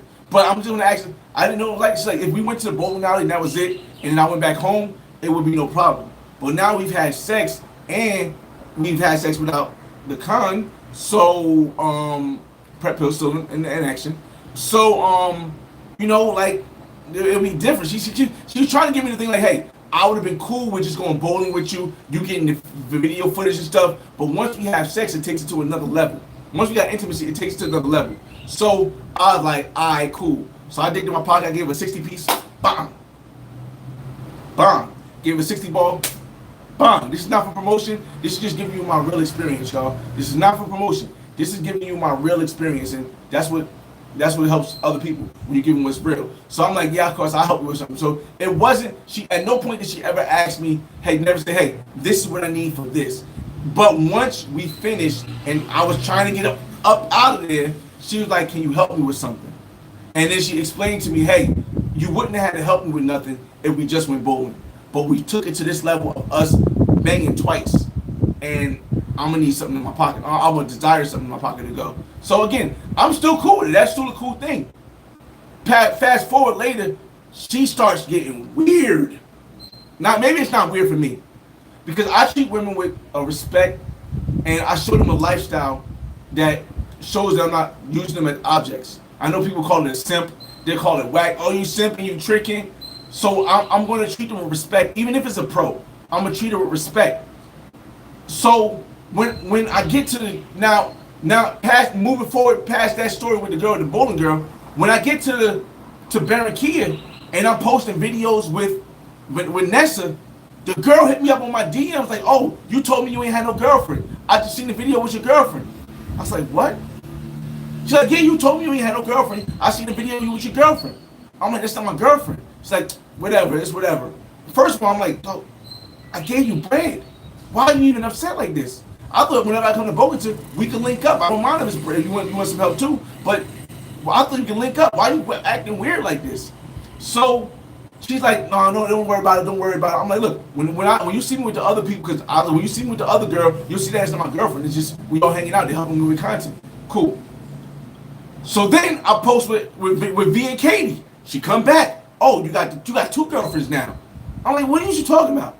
I'm like, she's responding on my, like, in my Instagram inbox. She's responding to me every time I post a video, because, you know, I don't post vlogs while I'm, except for the live videos, I don't post vlogs while I'm on a vacation. because it's too much work having to sit down in the house doing all that stuff. But I do share my story on Instagram. So I'm like, yo, you're really bugging now. So I'm like, all right, whatever, cool, whatever. So now that goes. Now we get back to, now she sees me, now we're back in San Andreas. We're in San Andreas with V and Sherry. And it's the first day, it's coming to the end, and I post. The first, no, I don't post yet. So now we're going out. So it's me, V, Sherry, we all got dressed up. We're going out, we're going to find somewhere to eat.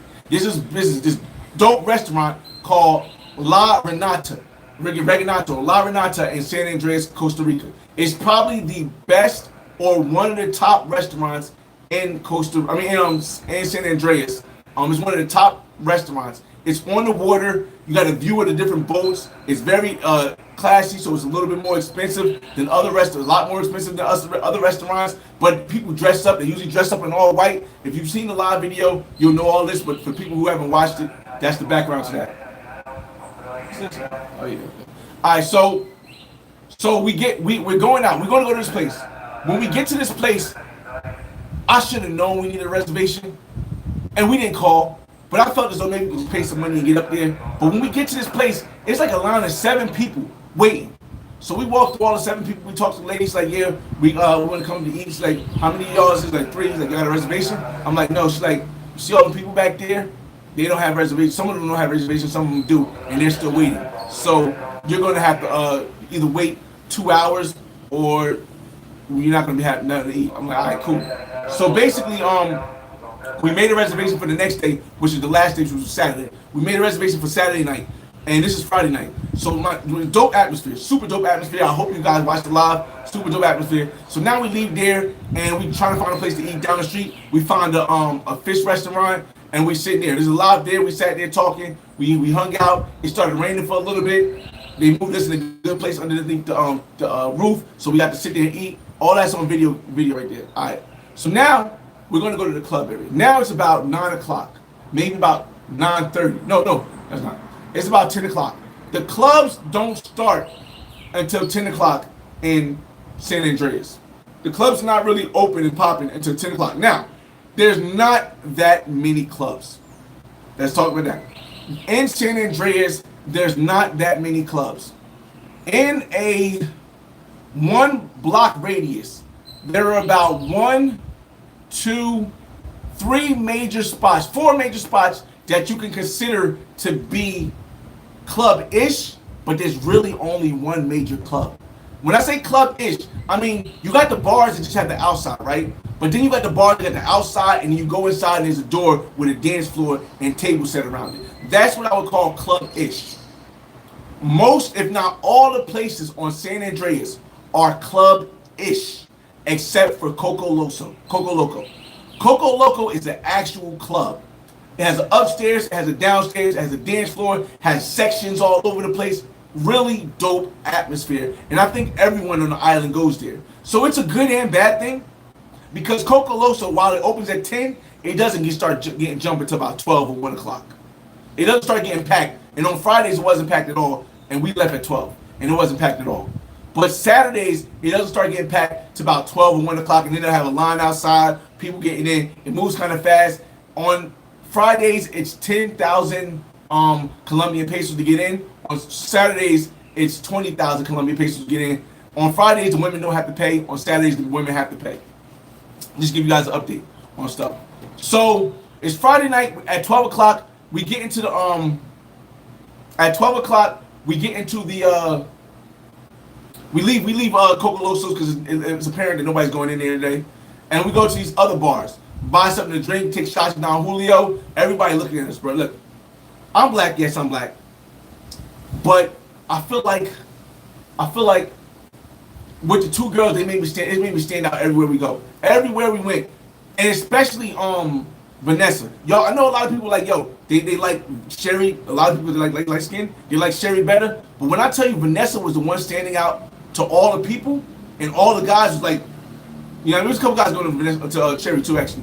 But a lot of guys were going for Vanessa, because Vanessa, she get wild. She got the energy. She danced. She be, you know what I mean, it was crazy. She got on the hills. She had the high heels on.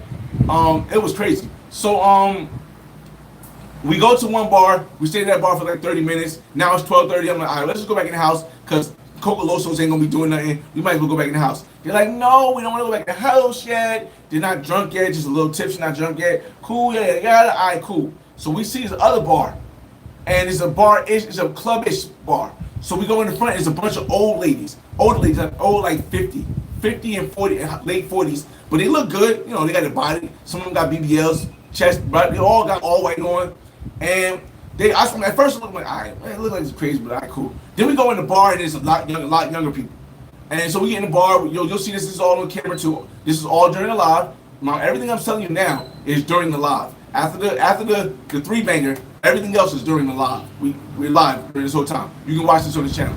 All right, so we get in this bar at 12:30, right? It was a lot of stuff.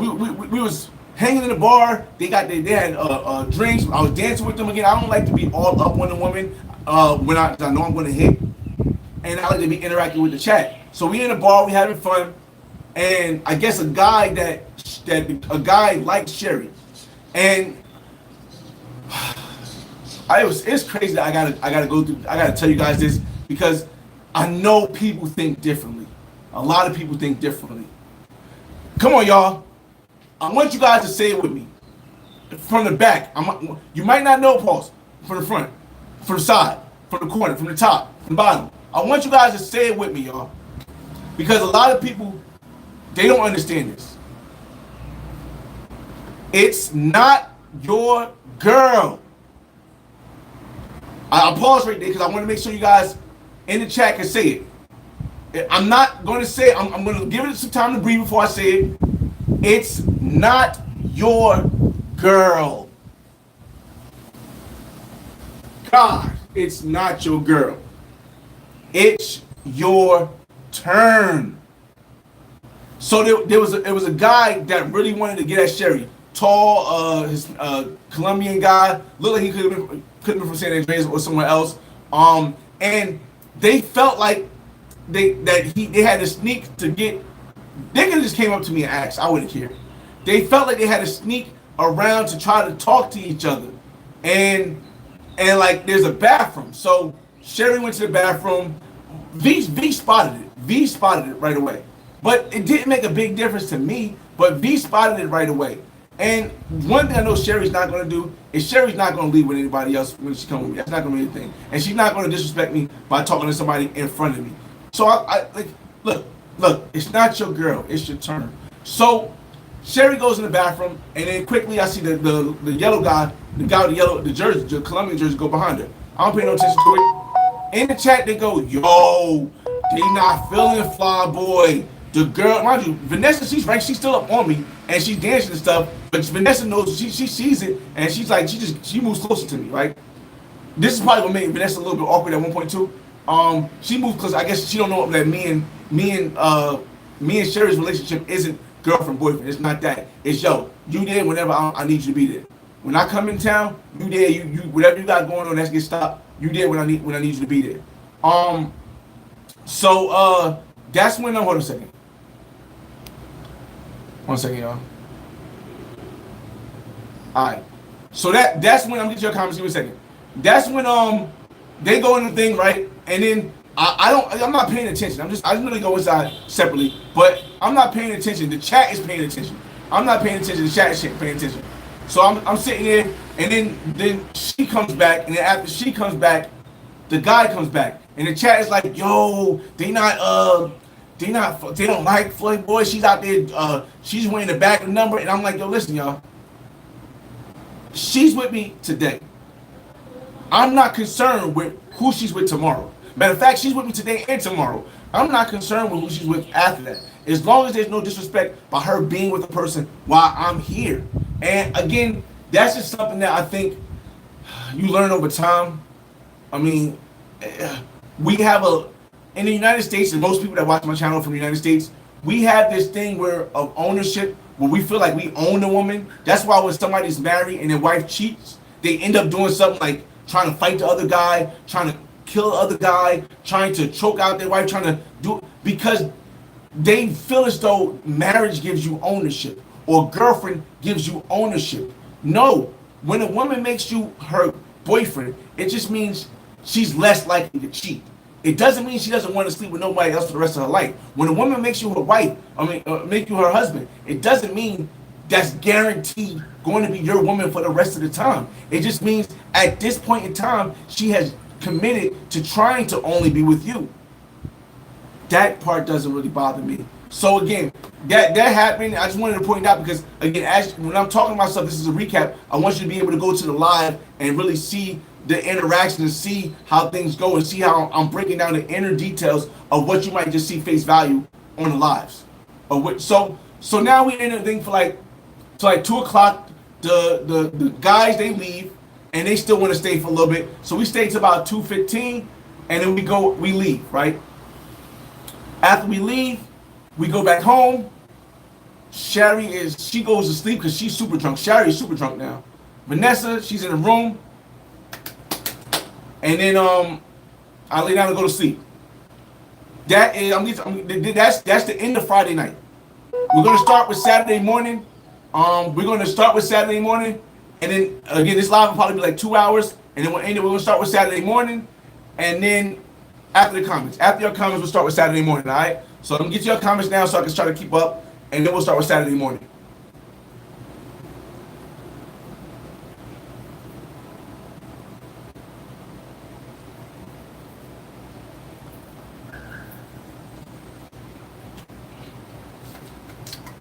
All right. What happened to the Boiler chick? Again, Andrew, hopefully he was here when I heard that. I said that story. Slide now, Flyboy, the only YouTuber. I'm not a YouTuber. I'm a content creator. Appreciate it though. Who don't even ask for donations. I appreciate it, man. Listen. Chris Spencer said, I missed when you said how you met them. Can you give a real recap? I met Sherry during Carnival. Before Carnival on Tinder in 2000 this year. I met Vanessa on Tinder earlier this week, like a week before I came here. The video is under the live section. All the videos are either under the live section of this channel, the Flyboy Way, the brand channel, or it's under my live channel, the Flyboy Way Live. There's 3 videos over there. There's 13 videos, including this one. There's 13 videos on this channel from the last 10 days. Let's see. Barranquilla Jones the best. I just think they're more diverse. Or Adele, I think the women in Barranquilla to me are the most diverse. If you want the light skin with the long Paisa looking hair, if you want the dark skin, brown skin woman with curly hair, you can find that. Cartagena has the most versatility, but the reason why for me Barranquilla beats out Cartagena is because it's less likely going to be a monetary thing. There's nothing wrong with being a monetary thing, but it's less likely going to be a monetary thing here in Barranquilla.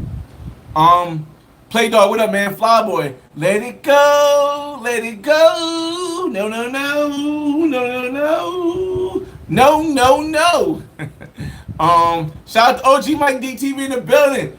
Shout out to OG Mike DTV to an assist, y'all. OG Mike DTV is definitely probably John Stockton on this trip right here, y'all.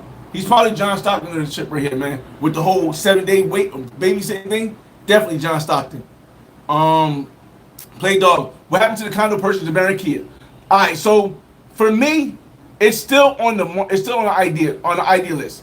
Here's the reason why I didn't purchase the condo in Barranquilla when I sold my place in Miami. When I sold my place in Miami, I got $90,000 after everything was done. After the profit, after the realtor fees, after there's no taxes because I lived there for 3 years. On a profit. Up to $250,000. After the realtor fee, after closing costs, I walked away with like $91,000. Like while I was in Colombia during Cali, Colombia, the crazy thing was the day of the Scope Queen.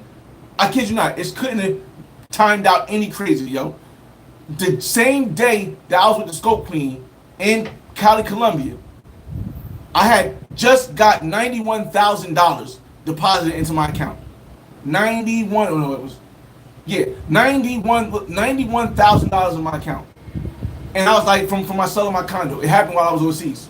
I had 2 choices. I could take that $91,000 and immediately get a place in Barranquilla, but then I would have like $50,000 in debt because I had $50,000 in credit card debt, and I had I had $47,000 credit card debt, and I owed $13,000 on my Jeep, and I had my son's school because I paid for my son's private school. $10,000 I owed on that, and I had like a couple other small, like a couple of, like a HELOC that was like $20,000.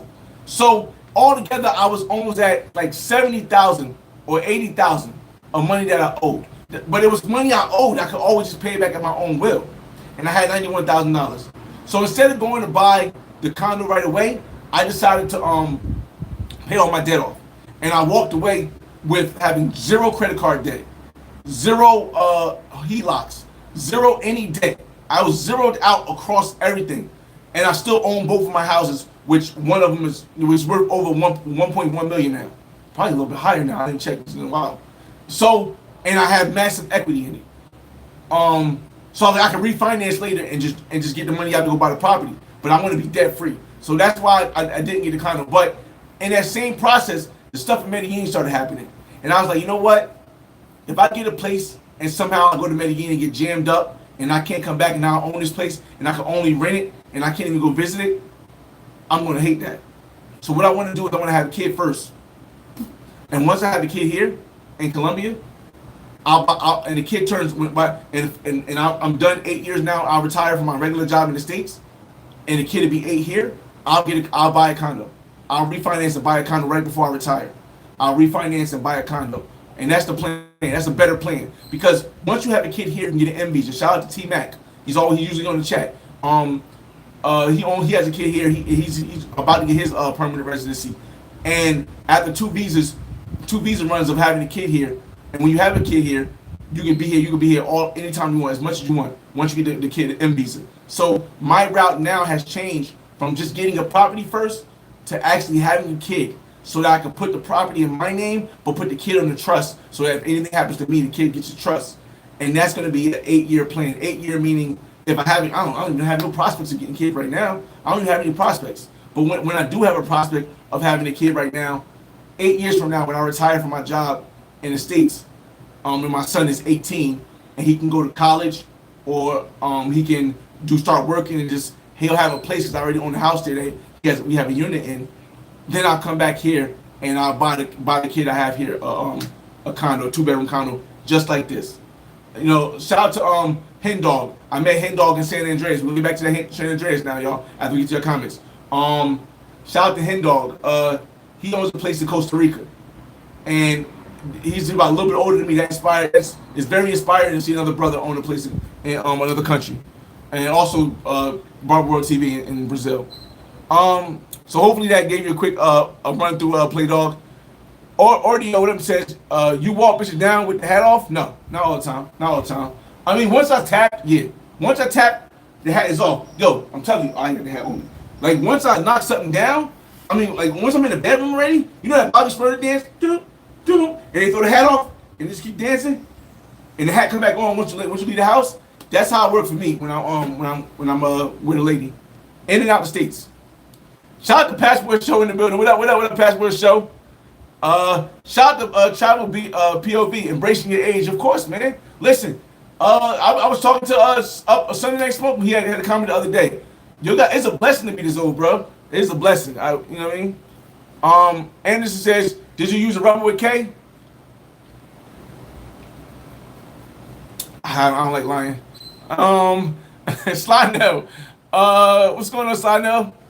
Y'all took my purple last night. All right. Control Gaming, what up? Where else Fly Boy live at? Live at? I live in this. My first place is North New Jersey and West Orange, New Jersey, between those two houses. And in Barranquilla. Let's see. Fly Boy, drop the info in that San Andrés car rental. Hit me up on Instagram. I'll send it to you. Good guy. Good guy, man. Yo, dog. He was the cheapest price that I saw. Every other price was over 500,000 Colombian pesos for overnight. Overnight, it was over 500,000 Colombian pesos. His was 420. I mean, 80,000 pesos is not big for us. That's only like $20. But to see that vast difference, yeah, it was good. It was good. Passport Show says real. I forgot what we talking about there. Sliding that, thank you. Passport says treat them equally. Yeah, big fact. And we that far back. Show enough says Five Boy Way and Intuition on my goats. They get no better than that. Top. I appreciate that. Show enough. Did your lady really keep changing her hairstyle? She looked like two different girls. Okay, no, she didn't keep changing her hairstyle. Now, when I was here with Wendy, she did. But she didn't keep changing her hairstyle. She just had the natural hair out when we first met. And then when she knew she was coming to the beach, she knew she wanted to look. So it cost me about 250, I think, 250 mil pesos or 260 mil pesos at the hair shop to get her hair braided, because she brought weave and all that stuff. So she's going to look like in the live, and when I make the playthrough, I make the musical video of this, it's going to look kind of like two different women. She's going to kind of look like two different women in the face, kind of with the hairstyle so different. Shout out to DJ Boston, y'all. How often do I lift weights, get the reps up? I lift weights like every day. I work at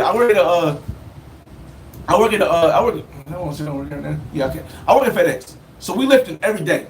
Every day we lifting. They got the thing set. We lifting every day. Like, it's like boxes and stuff. Weights is weight. Get it? Weights, lifting. So yeah, I lift weights every day. AT Chillin says, what up, AT Chillin? Kenya Porter really said, this guy, slide now. This too degenerate for me, but I can't stop listening. I don't think it was too degenerate. Again, the issue is this, y'all. I think the biggest issue was what's happening and this is my opinion, random thought, we'll get back to the conversation, and then we get back to the story. I think the biggest difference between me and other creators who get jammed up for the way they say things is that I'm not trying to make no money off of this. This is just me telling you my story. It's not promotion. Once you make something promotion, you're going to get more people that can hate on you. Once you show somebody, hey, this is my real life. This is my story. Now, if you want to hate on my story, now I can go into the European non-inclusive history of the world, and then I can get on somebody's thing, but get on somebody's neck, step on somebody's neck with information. But if you're gonna be upset at me for living the life I want to live as a black man, then please tell me how your life is, and I can tell you how you messed up in a lot of places. So again, that's why I think it's a little different from me. When some people say it's degenerate, some people say it's like, oh, it's offensive. You think no? Listen. I've only had one girl in I've been in Colombia. I've been going to Colombia since 2019. I've only had one girl that's ever asked me to take the video down. One, and that's only because she had a boyfriend, and the video didn't come down. All 16 of them. But for one came down, one out of 17 videos YouTube took down. 1 out of 17. Because I know the way I'm moving. So again, like I don't really have that same issues as everybody else, but I get it. He said, you're right, bro. I just went through something similar, kind of similar. Oh, I thought I was talking about that. Yeah, Anthony Holmes. We're gonna get to that when we get back to the San Andrés. Remember, San Andrés now Saturday morning, San Andrés. We're gonna get back to that in like 5 minutes. But yeah, that's the one downfall I think of Vanessa. I think that's the one downfall, and I don't like it. And the reason why I don't like it is because I've seen it in the United States. Now I know y'all dated in the States before. I've seen when women get attached and emotional and where that leads to. But I think, again, I don't want to say I guarantee. If I'm back, I don't want to say I guarantee, but I think Vanessa can control it. So, yeah. Let me see. So we may do another trip. Fresh, even with the PrEP pills, you should be careful with STDs and pH balance. Yeah. Again, pH balance is the biggest one. The STDs, again, back to STDs is the big one because you still catch herpes. Herpes is the only thing that like I would be worried about. Like if I got bumps all over my face, that would brandish my image. Would I still produce content? Yeah, I would. You know what I mean? I would still produce content. But it just I would have to move in a different way. For bumps all over my joint, I would have to move in a different way. But again, I hope that's not in my plan. I'm not perfect, y'all. I'm not perfect, but I've had, man, listen. I don't go into that, man. I've had a lot of craziness. TDC says, this whole time I'm thinking Sherry is dark skin. No, Sherry's light skin. Bree said she chose. Yeah. It's just your turn. Okay, y'all get it. It's just your turn. Y'all got it. It's just your turn. I just wanted to make sure y'all understood that part. Because again, when we was live, it was like some people understood it, but some people didn't. Like, because there's a lot of stuff I can't directly tell you why do I actually do tell you? It's just not. It's hard to break it down exactly the situationship that you have with a woman without it coming off as you being something that is not accepted in society.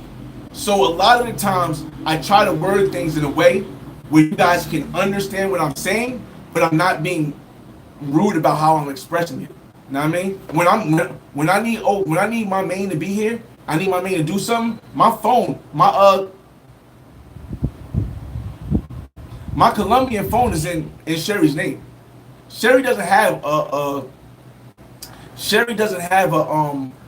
Claro because she can't afford Claro. Claro you pay monthly. Claro you pay monthly. She can't afford. She has a Tigo monthly plan. I mean, Claro you play is on you pay every month. Tigo you can pay when you have the money. She has prepaid. I pay her whenever I'm in town. I pay her phone bill.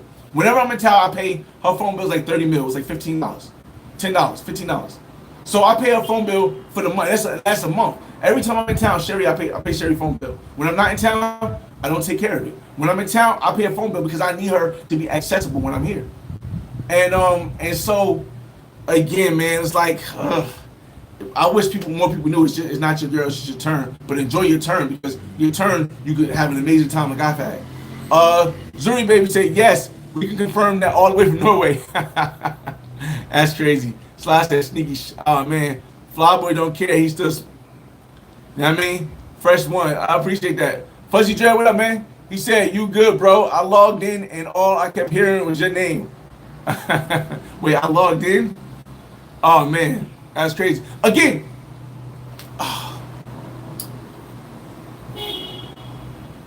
when you find the right energy, the bond is going to be great. You're going to hear later in the story, and we're going to get to the story in 2 minutes. You're going to hear later in the story, and if you've seen it already, you've seen it already on the channel. You've seen it already on the live videos. You're going to hear a point where I had 2 girls in my Airbnb, Sherry and V, and I was knocked out snoring on camera for an hour and a half. Anybody that has the patience to go through that video, you will see the girls walking into the room and taking care of whatever they have without bothering anything that whole time. Sleeping in the middle of the day with 2 girls in your condo is a no-no 95% of the time. 99% of the time. But occasionally, you find women with good energy where you're comfortable with doing that. Also, they got to get back home, and I got the flight ticket stuff, so yeah, that too. Let's see. Sunday says very wild behavior. You like Barranquilla more than Cali? Yes, I like Barranquilla more than Cali. Cali's probably my 3rd favorite. Barranquilla is my 1st. Medellin is my 2nd. Cali's probably my 3rd. Oh, but Bogota's right there. And Cali right now is my 3rd. But Bogota might pass Cali if I go there and have another couple times like I had recently. Passport says smart move, Scope Queens, what happened? You guys, Creatives STS, you gotta go hear that story. It's on my channel. It's under the story time. There you go, right here. Shout out to T-Mac in the building. I was just speaking on T-Mac earlier. T-Mac says, yup, 2 years to become a permanent resident with the M visa and 2 years citizenship eligibility. Exactly. Sunday night, yeah, you're right. Fuzzy Dre. Okay, that's what you said. Mental health is definitely important, y'all. Again, emotionality and mental health is definitely important. What is your least favorite city or country you visited? France. Probably France. I don't think there's nothing wrong with France. I just want to go back to France. I don't see no purpose for me having to go back to France. And it's not like nothing major bad happened in France. It just was like I'm a people's person. I don't go there to admire the Eiffel Tower. I mean, I do all that stuff, but I don't go there specifically for that purposes. I'm a people's person. I like to interact with people. I like to know people's cultures. And outside of the Caribbean people I met and the Australian girl I met that I banged out there in my fault. Not France. Outside of the Caribbean people I met in France, everybody's kind of more cold. They're more cold. They don't really talk to people. I mean, even though I didn't speak French, that could be a thing too.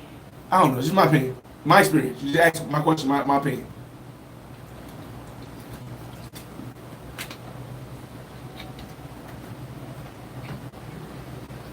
Mm-hmm. What's going on, Earn Money? You still out there in Honduras? Chopping wood? Shout out to Earn Money in the building from Sasua.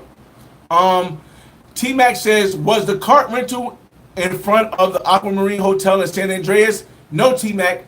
The cart rental, check this out. I rented the car, shout out to DCRPT. He gave me the person's Instagram. I hit him up on Instagram. I got the WhatsApp information. And I text the person. Or he gave me the WhatsApp information. I text the person. And he gave me the Instagram. I checked the Instagram. The person brought the car to the airport. So when I got out the airport, the car was already there.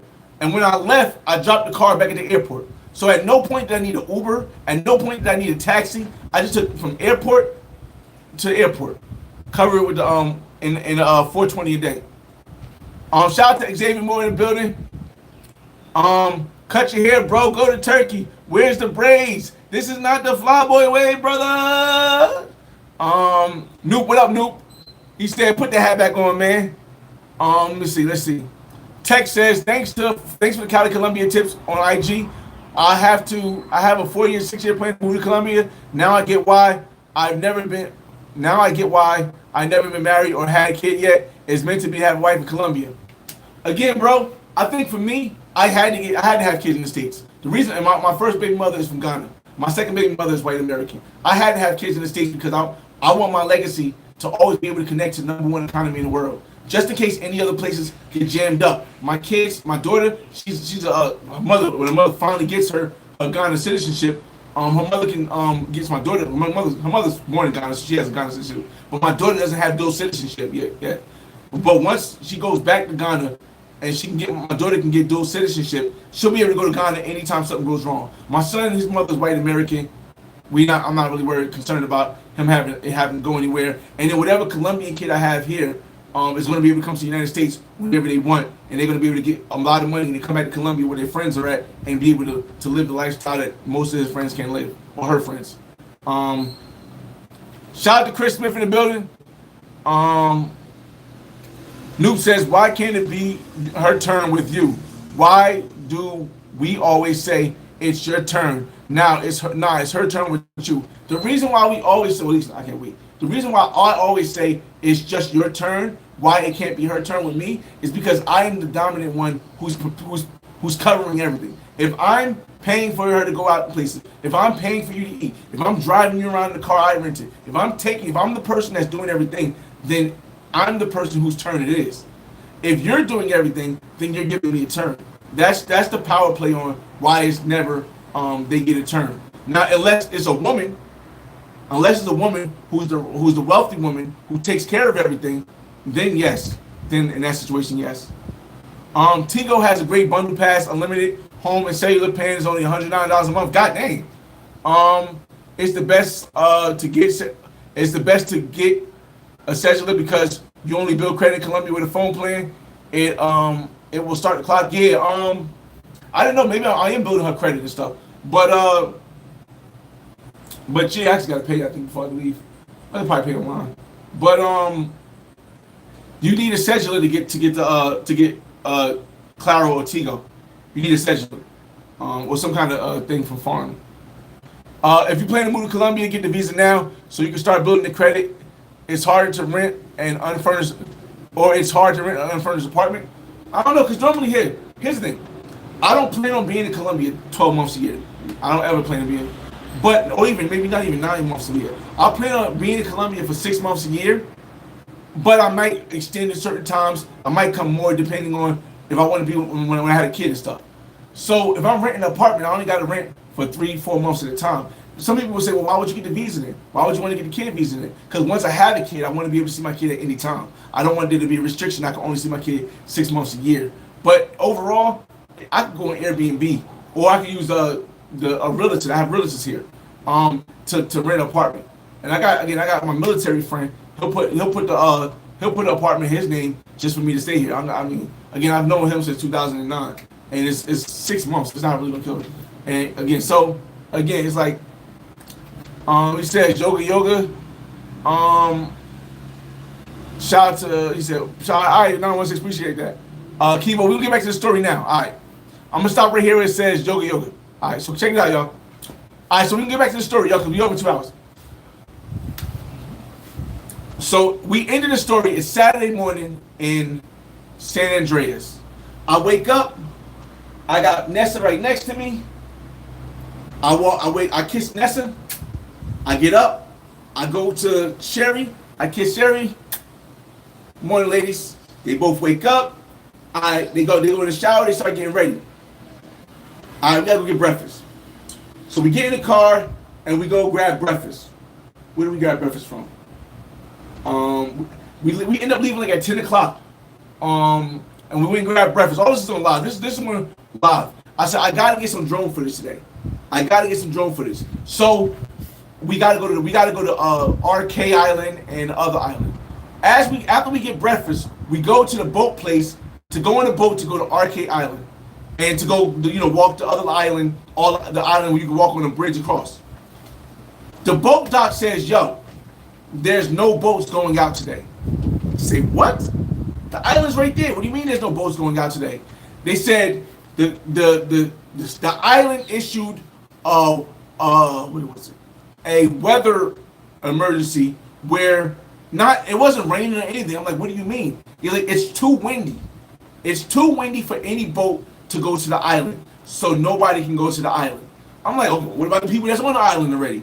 Are they not coming back? No boats can leave the island." So like, man, I'm thinking, okay, maybe it's just this boat emergency. So I'm talking. I'm like, "Yo, it's a building. We go to the building. It's closed. Why the hell is it closed? It's a Saturday. Why is it closed? It's like 11. It's like 10 o'clock. Why is it closed?" No boats are going out that day. So I realized, oh shoot, we're not gonna be able to get to the islands. We didn't go the day before. We're not gonna be able to get to the islands. I'm gonna miss that content. So I had to readjust. I gotta at least make a beach. But let's go get something to eat first. At this time, it's 11:25. And the reason I know it's 11:25 is because we go to this restaurant, super dope restaurant, 5-star review. I gotta review it when I get back to the States. Called B something. But it's a family-owned restaurant where they serve breakfast. Oh my God, I wish I had the name of this restaurant. Amazing food. We didn't get the breakfast because the breakfast was available. Actually, Sherry got breakfast. We got lunch. And this is all live. You can all see this is all live too. It's all on the live on this channel right here. We went and got I had stewed chicken. The owner brought out some like cornbread, take some fajitas, something like that. And it was coconut rice. This is probably the best coconut rice I had on the island. This might have been the best chicken. I forgot to mention we went to a place called Mata. It's pretty good too. It's really good too. Actually, not pretty good. It's really good too. But this chicken, that was stewed chicken with the coconut rice, was smacking, y'all. It was amazingly nice. And the salad, yeah, it was really, really good. It was really, really good. So we end up being at that place until like 1 o'clock ish. Food was really good. He gave us a lot of extra stuff on the house. And it was inexpensive. It was like the whole meal was like 110 mil pesos, and that's for 3 people altogether. 110 mil pesos, and we had juices and stuff. Yeah, it was really good. The breakfast was only 24 mil pesos. I would definitely go back. I can't wait to promote that one because it was a dope meal. Let me see. After that, all right. So now we leave there. It's like almost 1 o'clock. Both of the islands are closed down. Let's go to the beach. My idea was to go to the beach, sit on the beach, and live stream from the beach. That was my idea. But again, you got to be able to adjust when things happen. We got to the beach, and there was just chairs there, right? Now, I'm like, yo, I know you got to pay for these seats. But there's nobody around. So we just sit there. And we doing this stuff. Now, mind you, I don't have a lot of cash. I got my card because everywhere you could tap, everywhere I've seen you can tap. I have about like 70,000 pesos on me in cash. No, I have about 110 because I had 50. I have about 110,000 pesos on me in cash. So I sit down, she sit down, I fly the drone. I get a good drone shot, I bring it back. I go up in the air, I take it down, I try to drone past the beach. For whatever reason, and this has never happened before, I had my drone plugged into my remote controller, which is supposed to keep the battery good. However, the phone died because I was live streaming. In fact, oh shoot, that just made me check the battery just now. The phone died because I was live streaming, and my drone started to drop. I was like, oh, but as the T-Mobile sign comes up and it goes off, I'm somehow still able to control the drone. I just can't see anything, but I see the drone. So I bring it down, and I'm able to land the drone without hitting anybody. Take the drone up. That's all the drone footage I have for this trip. Cool, I got enough. That's all I'm going to try. I'm not going to try nothing else. So that's why there's a break between the live at the beach and when I started to live up again. So we sat on the beach for a little bit. Then the person shows up and say, hey, you guys been here for an hour. I look at him like, what? You've been here for like 30 minutes. You guys been here for an hour. That's 60 mil pesos. I probably only had 110. So I'm like, what? And now they're going back and forth. I'm like, listen, bro, I don't know who said nothing, but we wasn't here for no hour. We was only here for 30 minutes, and ain't nobody come up to me. I seen the guy right there. He ain't come up to us. He goes, listen, that's what it is. It's an hour. And then I'm like, listen. He's like, you know what though? Give me 20 mil pesos. Give me 20,000 pesos, and we'll call it flat. I'm like, cool. But we're gonna stay here for another 20 minutes. We wasn't here for an hour. He said, cool. Gave him the 20 mil pesos, and we sat there for another thing. Then we started going. That's when I started the 11 and a half hour live. Let me get to y'all comments, and then we're coming towards the end of the day. I'm gonna start it from the beach because that's when the 11-hour live starts, and then we're gonna go back. I'm gonna walk you through going back to the house and doing other stuff. But I want to get to your comments first because this is gonna be like the last part of the San Andrés information, y'all. And then remember, this is Saturday afternoon, going into the start of the 11-hour. This is the last part of the thing. It's gonna be going into the 11 and a half plus hour live stream. That's what we're gonna start at. So if I forget by going through your messages first right now, your comments, remember to start me at the 11-hour live stream.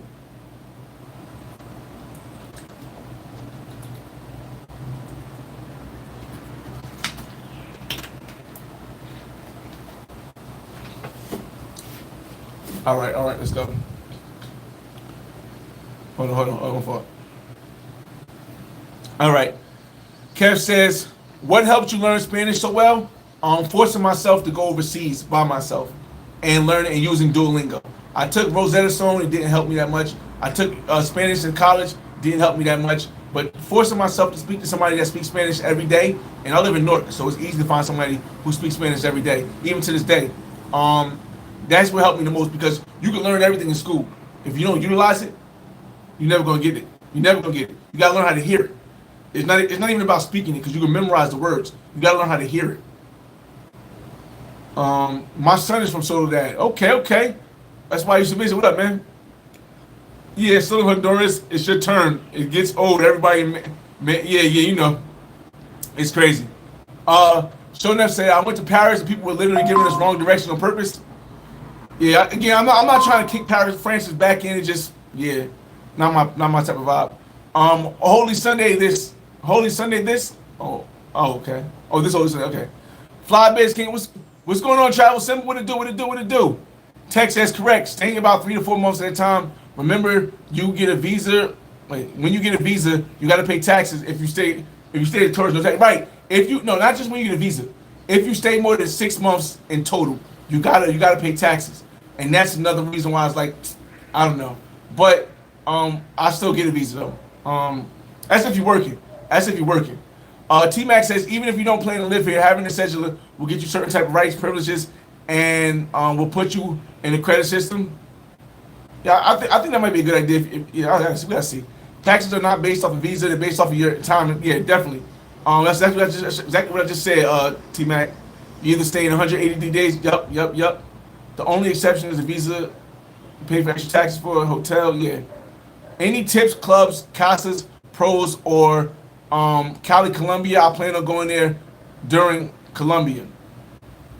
If you want to hear about the pros and the other stuff, everything you just asked is on the uncensored version of the guide. To get to the uncensored version of the guide, you got to pay for membership because YouTube has became a point where you have to you have to separate the different guides. Now I do have some guides up right now that are normally under membership, and the reason why I have them up right now is because of the Stream University thing. But once the Stream University thing, whether I get picked or whether I don't get picked, comes to a closing, they show who got picked. I'm putting those back behind the membership. But the membership Cali Colombia will tell you everything about the pros, the costas, and everything. If you want to hear about everything else, you can go to the free version, which is on the regular channel under the Black Man God playlist on the main channel. Fly Ish Only, what up, yo? How is the vibe with both of them? Amazing. Again, it's different. Sherry been around. If you check the videos, Sherry's been around every video in Colombia almost this year except for Bogota. Sherry's been around. Even when I went to San Andrés before I left Barranquilla, Sherry's been around. Tech guy said got a taxi. We got in the comments. I could go. Let me see. Courtney, what up, man? What happened to the 2 miles in Bogota? Okay. Quick saying, busy. Again, I met the black slim model in Bogota. I met her in Barranquilla. She's from Barranquilla. She seen me with another girl in Barranquilla, so we never got to make up for a date again. I don't know if her friends talked her out of doing the date. I don't know if she was just busy. She's really a professional model. She stays busy. However, when I went to Bogota, she made some time for me. She just said she had to bring a friend too. I said, all right, let's go bowling. That's why that event was so long, why they were so interested in the camera. I had already knew the girl. Like, it wasn't just like I just met her. I didn't meet her on Tinder. I met her at a bar. So I had already knew the girl, and when I was in a bar in Barranquilla, they had a bottle, and their friends were arguing over the price. No, they had a bottle and drinks, and their friends like, not arguing, but you could see they was getting worked up when the guy brought them the bill. It was like going back and forth. This is before we was even talking. Like, I said hello, but that was it. We just so happened to be in a table next to him. Like me and Mike, shout out to homie I met in Barranquilla. We just so happened to be in the table next to him, and I overheard them like going back and forth with the guy and the bill.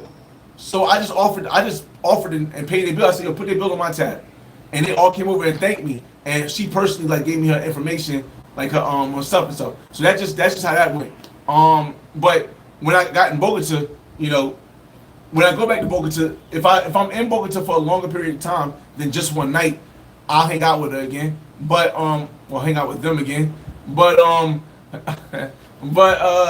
if I'm going there overnight, it's not gonna work because she's really busy. When I say she's really busy, like, trust me, she's really busy. You can see her page. If you look at her page, I don't mind sharing the Instagram. Hit me up on Instagram. I'll share the Instagram with her. I think her Instagram might be tagged under the video. But yeah, she's really busy, bro. Like, really busy. Like, she be doing big model shoots. Both of them, but her specifically. Bogota is very underrated, especially with chicas. There's also a big city. You have to have a lot of access to it. Yes, facts. Okay. Let's get back to the story. All right. So now we're at the beach, right? I decide, we're at the beach. It is like 3 o'clock or 2 o'clock, 2:30. It's like 2:30, right? I want to do a 12-hour live in San Andrés, Colombia. I've done 24-hour lives before, IRLs. I've done 12-hour lives before. And what I realize is that YouTube usually is only saving up to 12 hours of video. However, if you record a 24-hour live, sometimes they'll let 12 hours of that live play. Whether it's the first 12 hours or the last 12 hours, they choose which side they want to do it. The problem with this is that sometimes they don't play either side, and the video just gets locked. I have about 1 or 2 videos where I did a 24-hour live, and the video got locked. So all the content is not accessible to watch. I decided I'm going to end the video after 11 hours and 30 minutes. I'm going to do 11-hour and 30-minute live so that people can go back and watch that live, and I don't have to worry about it getting locked because I try to hit 12 hours. So at the beach, I said, let me start this 11-hour and a half live. I will say this though, this is the first, and it's up on my channel too, this is the first video, because you cannot upload a video that is 11 hours on YouTube. There's no way. You can't even upload a video that's more than 2 hours on YouTube. Like a sock.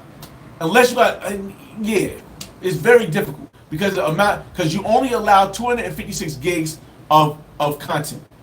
I mean, maybe the movies have a partnership deal with Google, but you cannot upload a video longer than 2 hours, especially if it's in 4K quality or even 1080p, because you only have 256 gigs that you can upload to YouTube on ever. So my video being 11 hours and 30 minutes with a bunch of stuff, I'm super proud of that video, yo. I'm super proud of that video. I'm just foreshadowing it because we're starting at the beach.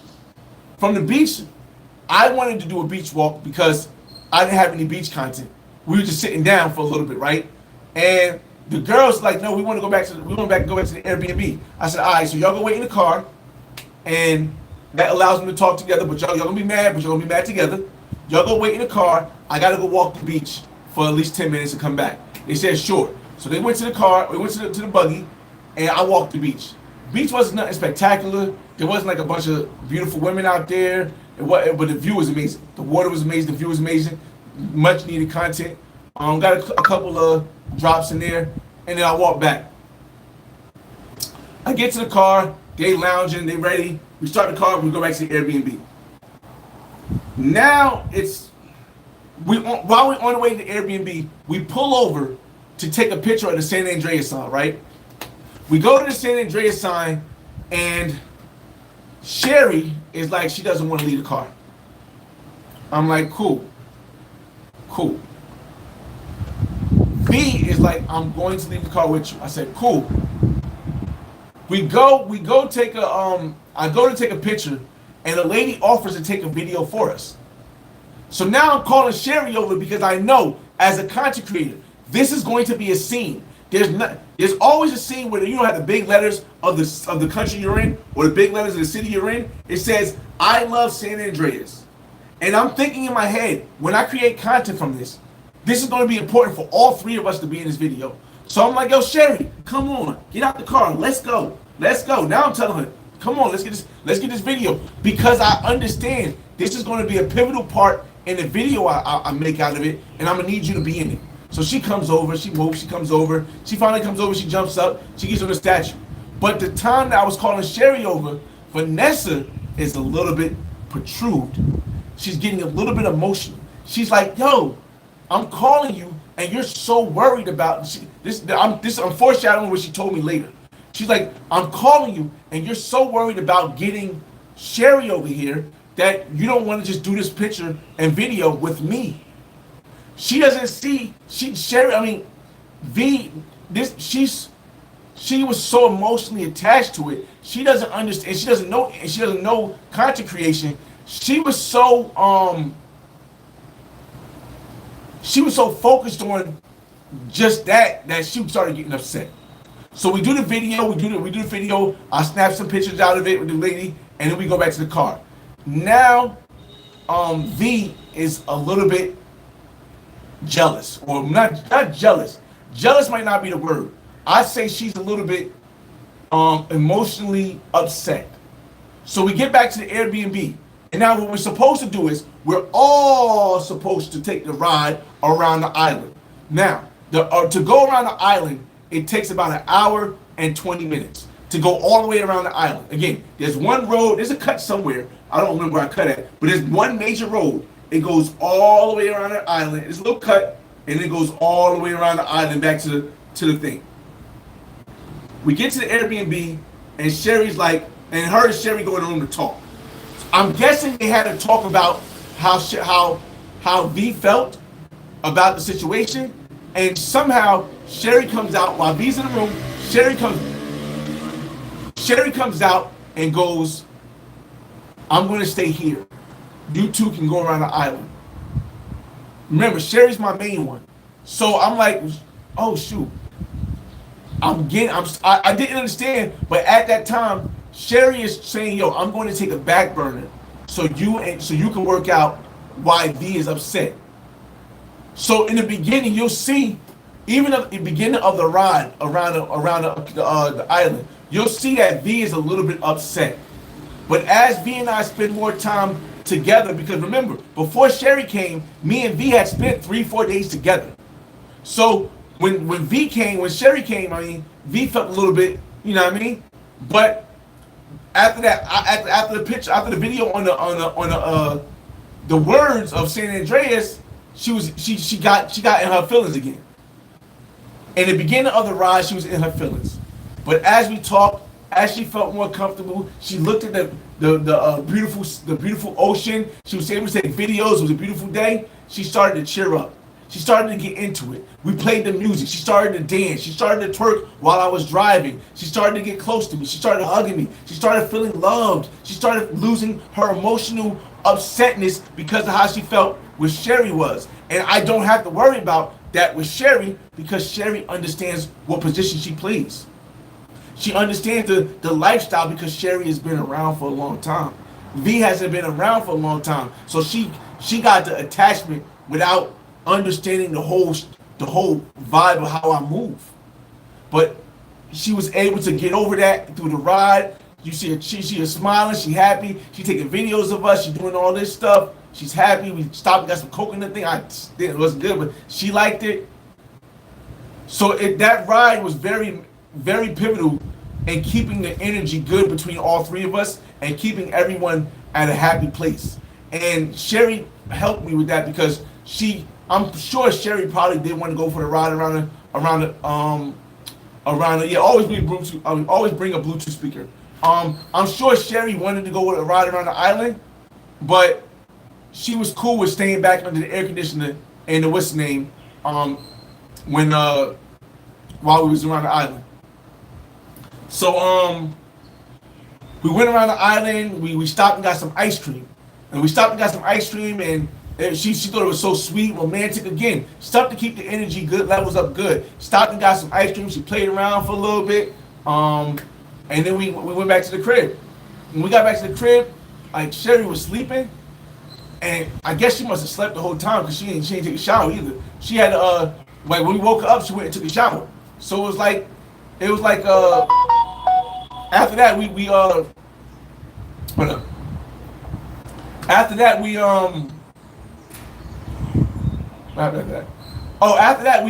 just sat in the house and we chilled. We had a reservation. Remember I told you the night before, we made a reservation for the fancy restaurant La Renata, but the reservation wasn't until 7.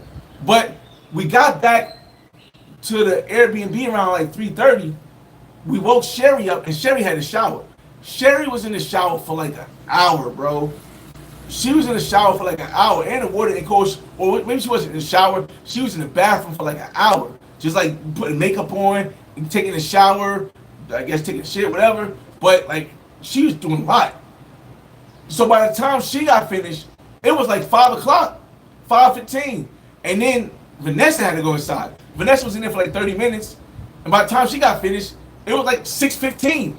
So now I gotta go and take a shower and stuff. I had a little 20-minute shower, then I gotta get dressed. For whatever reason, by the time we got out the house, it was like 7:05. Luckily, we was close enough, like 10 minutes away. We got to the restaurant. Remember, all this is on live. We live stream. Oh, my fault. No. I took a sleep. I took a sleep. I slept too. Remember, I slept on camera for about an hour and a half. But that hour and a half while I slept, Sherry was in the shower. So it was like Sherry and me was in the shower. When I woke up, I got in the shower, I got dressed. You'll see me coming out in a towel, kissing one girl, kissing the other girl. I doubt she went to go see the dude from the bathroom. I don't know. I'm not gonna put it against it. I doubt it, and the reason why I doubt it is because unless he had a car, which didn't look like he had, I'm doubting anybody's paying for Uber. Like, I really doubt it. But I didn't even think about it. It's not your girl. It's just your turn. So then we got to the restaurant, and it was packed. It was way more packed than the day before. It was so crazy. I've never had. Nah, I didn't say never. I rarely had. Yes, Tech Geek.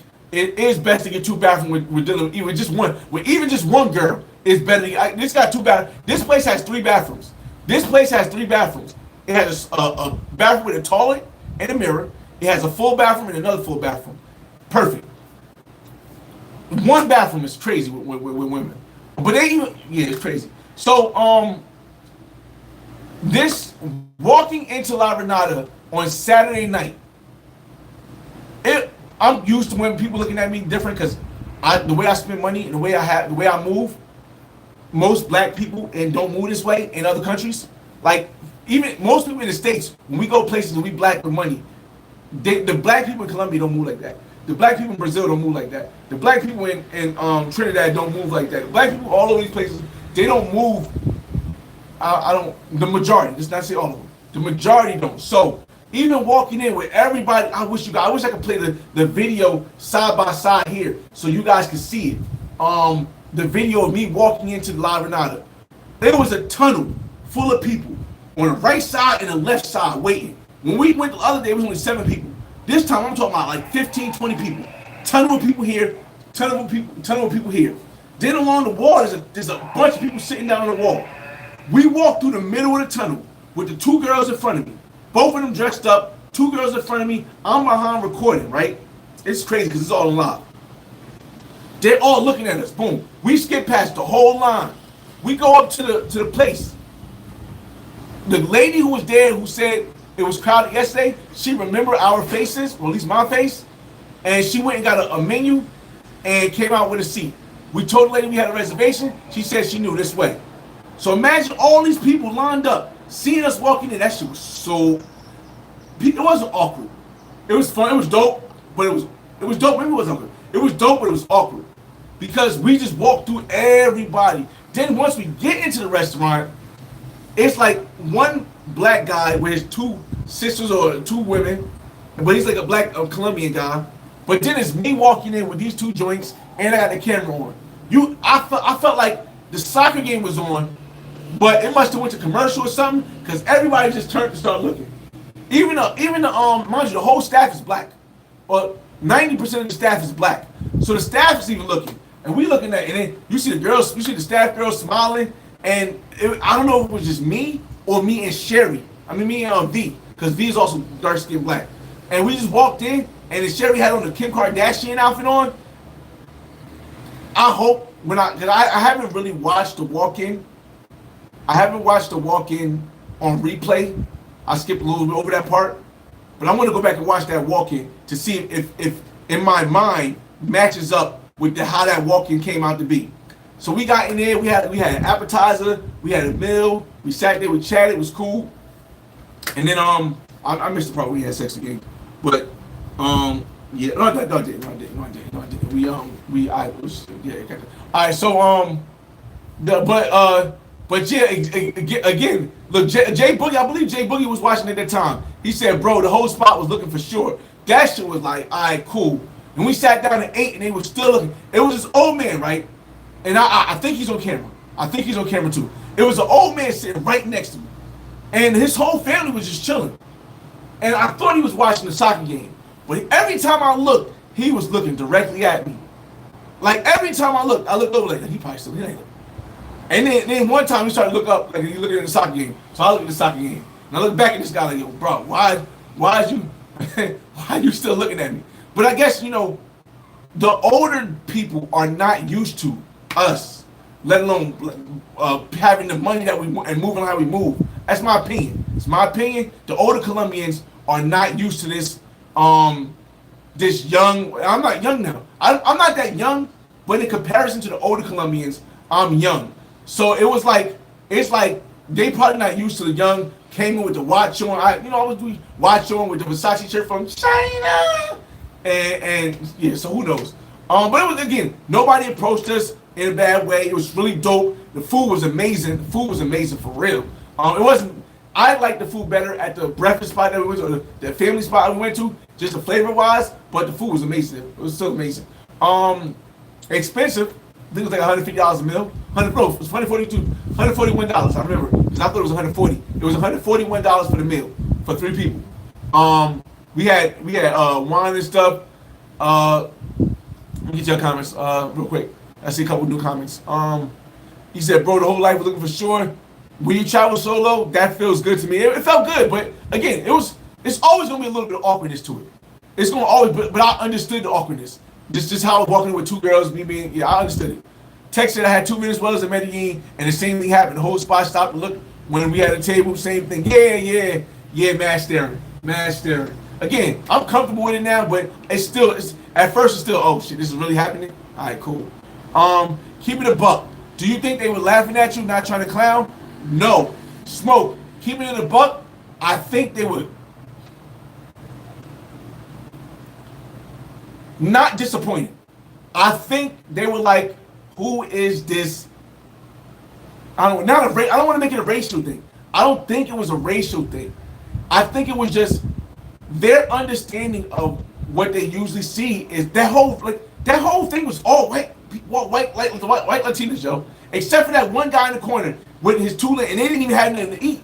They just had drinks when we got there. They had drinks the whole time. It was one of their birthday.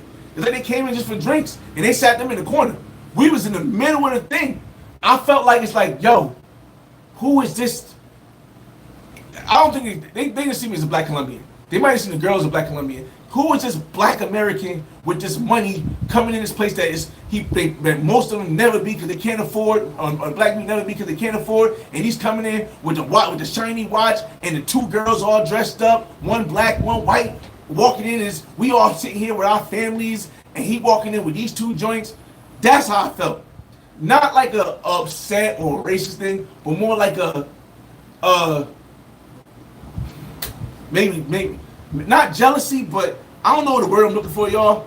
It's like, when you turn your nose up or something like, who does he think he is? Like that's how I felt.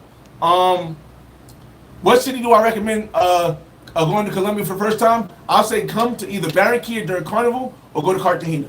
Those are the first 2. I would suggest anybody introducing themselves to Colombia for the first time, go to Barranquilla during Carnival, which is in February, sometimes early March, or go to Cartagena. Don't go to Medellin first. Don't go to Bucaramanga first. Don't go to Cali first. Don't go to any of these other places first, because I think those places can leave just a sour grill in your mouth sometimes. Medellin is a roll of the dice. Cali, I think not speaking Spanish is gonna really turn you off to it. Bogota is too much like New York for me to say go there for the first time. So yeah, that's what I would say. I look young, so I look young too. I look about 30, but I'm in my 40s. So look, again, that's the thing. I mean, we black, so that's the thing, y'all. And Tech said, they were staring because they want to know who is this guy. He looks important. Yeah, it's the same feeling. So let me make sure y'all know it's not a racial thing and it's not a Colombian thing. It's the same feeling I get when I go where my son's mother lived. If I walk in the store where my son's mother lived in Ringwood, New Jersey, it's the same feeling I get. Boy, you out of place, boy. Boy, you out of place. We don't know where you from. He probably a rapper or something. He probably played basketball or something. It's the same exact feeling. So don't think that this is a Colombian thing or a black thing. It's not a race thing. It's the same. Oh, he probably a celebrity, a rapper or something. Same exact feeling. King says more prejudice. I don't know. I don't want to call it prejudice, but I get what you're saying, King. I think 916. I think curiosity is a great word to use there. I think curiosity is definitely a great word to use there. OG Mike says, bro, you're right. People do look a lot because every time me and my shorty go out, we both dark skinned and always. And that's the thing. Hold up. That's the thing. I think, my opinion, I think if it was just me and Sherry, or me and two girls that look like Sherry, they would just say, "Oh, look at this gringo coming and doing stuff like crazy," right? But when it's me and another black Colombian woman, even with Sherry being there, I feel like they was like, wait. So I can imagine Mike being in a financial predicament he's in, having money, going with his girl alone, who's also black, into places where they're not normally there. I can 100% understand what Mike, OG Mike DTV saying, where he says him and his dark skin shorty eyes are always going up. And his, mind you, Mike's shorty is Mike's girl, which is the sister of Vanessa, is lighter than Vanessa. Vanessa's darker than me, so that was even a bigger thing. But again, I don't think it was a racial thing. Again, in the States, I think it's the same thing as, oh, he must be a basketball player. You know, you ever see Friday when the guy came up and say, "Oh my God, you got this big house. Who do you play for? What team do you play for? What football team do you play for?" And then Ice Cube goes, "I play for the Cucamonga Cracker Killers." Like, same vibe, just in Latin America. Cartagena's has more tourist predators. Cartagena's, with certain parts of Cartagena, certain parts have more tourist vibes to it. King says, "I get it. You're like a unicorn in that environment." Yeah, something like that. All right, last comment, then we're gonna get to the end of the conversation. Yep, that's what local Colombians look like. Told me when I walk in the streets as a photographer, I look like a celebrity. Yep, same thing exactly, Tech Geek. All right, so now we finished eating. I'm still live streaming. We finished eating, and now we're going. We come back to the house. We came. I slept after. No, I didn't sleep before we ate. I slept after we went to dinner. So that was a shower thing. So I came back and I needed to sleep. I needed rest before we got to the club. So that's when y'all see me on camera sleeping for an hour and a half, snoring. And somebody said, "Yo, is he okay?" I forgot who's. Somebody said, "Is he okay? He doesn't look good. Did he get scoped or something?" That shit was crazy because I watching myself sleep and I'm like stuck in one position. My foot is up in the air. I got the jeans on. I'm like snoring loud. It looked crazy. Then I see the girls walk past and stuff. So we get to the club at shout out to Hen Dog. While we was walking on Friday night, I met a brother from the States named Hen Dog. He's from Michigan. I said, "Yo," he was there with his Colombian baddie. Hen Dog got it. Hen Dog is the guy who I said owns a place in Costa Rica. He got a badass shorty from Cali, right? Light skinned, bad, thick shorty from Cali. Shorty got a tiger and Hen Dog's face tattooed on her arm, and his name tattooed on her chest or across the heart or something like that. So not only does she have a name tattoo, she got his face tattooed on her body. Shout out to Hen Dog. Hen Dog, I said when we was walking, I met him the other day. I said, "Yo, Hen Dog." He asked me what we're gonna do tomorrow. I said, "We're gonna go to Coco Locos, get a table, pop a bottle, and just have fun." He said, "All right, cool. We meet you there." So during the duration of the night, Hen Dog hit me up and said, "Yo, we here. It's starting to get packed. It's about 11 o'clock. Yeah, I'm going to Petroleum, MB Wildin. What's a good introduction to Colombia for the first time?" I told you, Barranquilla first, and then or Cartagena.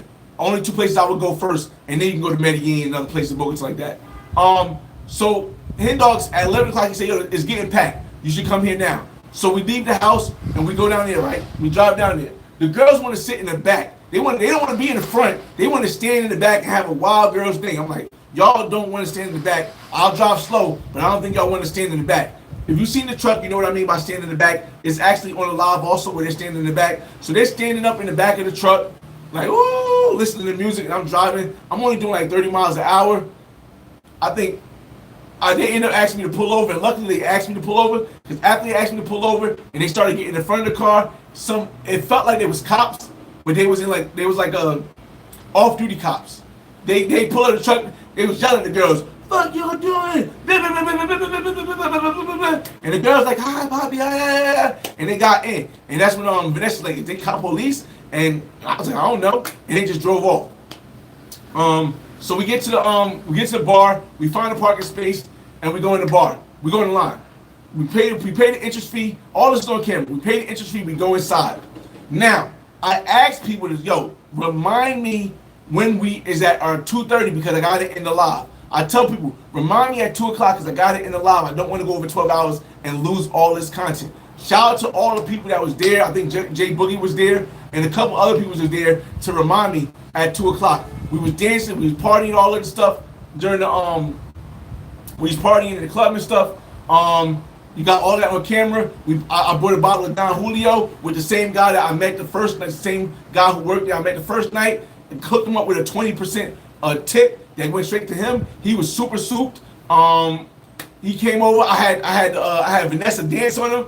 All his coworkers like, oh, because Vanessa. But I think he might have been married, so I don't hope I didn't get him in trouble. He might have been married because Vanessa started throwing on him, and he had to move. He's like, oh no, he had to move off. But she was throwing on him. And then we left and headed back home for some fun. And that was Sunday. That was Saturday night. Sunday morning, I took the car back to the airport. From the airport, we came back to Barranquilla.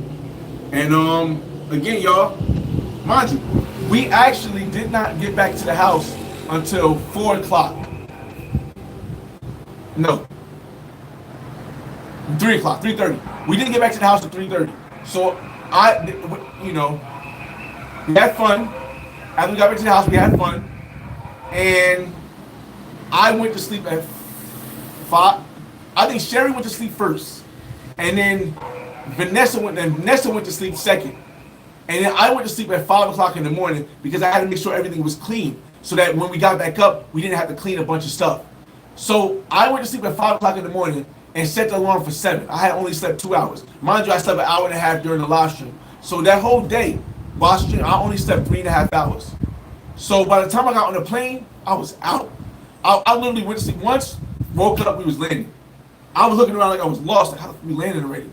And then when we got back here, Sherry, she lives close to the hotel, to the airport, so she took a cab one way, and then we went to the other way. I had to drive my military driver, sent one of his drivers to come pick me up, and we went the other way. Yeah, y'all. So that was a separation there. Vanessa, she spent the day with me. She spent most of the day with me on. Vanessa spent most of the day with me on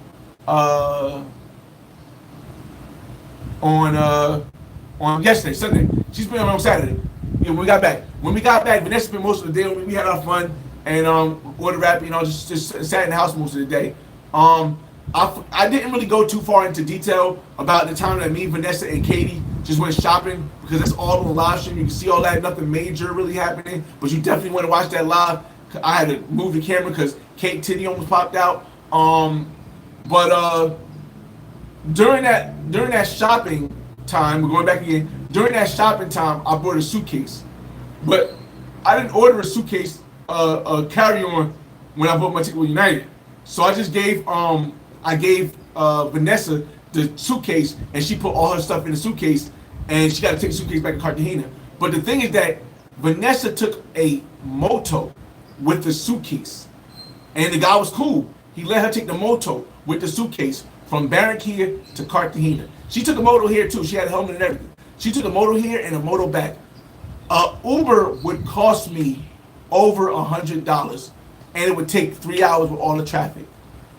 With the moto, it only cost me 220 mil pesos, which is relatively $60-something for her to get to Cartagena. It took me $60-something for her to get back to Cartagena with the bag, and she hit me up and she said she got home safe. So, and I gave her some wine because I guess where she lives, they don't deliver. Rappi doesn't deliver to where she lives. Again, that's one thing I tell you. Some of the best women to have fun with. I know maybe not the best attractive because a lot of people get saying, "Yo, why you got the 3s or the 5s or the 6s in Colombia? You can go get a 10." I don't know anybody on content creation who has a 10 or a 9. Pause. Who has a woman who's a 10 or a 9 or 8 that was willing to do all that stuff that we did on camera. None. I don't know any. Y'all point me in the direction of what content creator, because there's 97 people still in the room for some reason. I have no clue. It's early as hell. But there's 97 people in the room right now.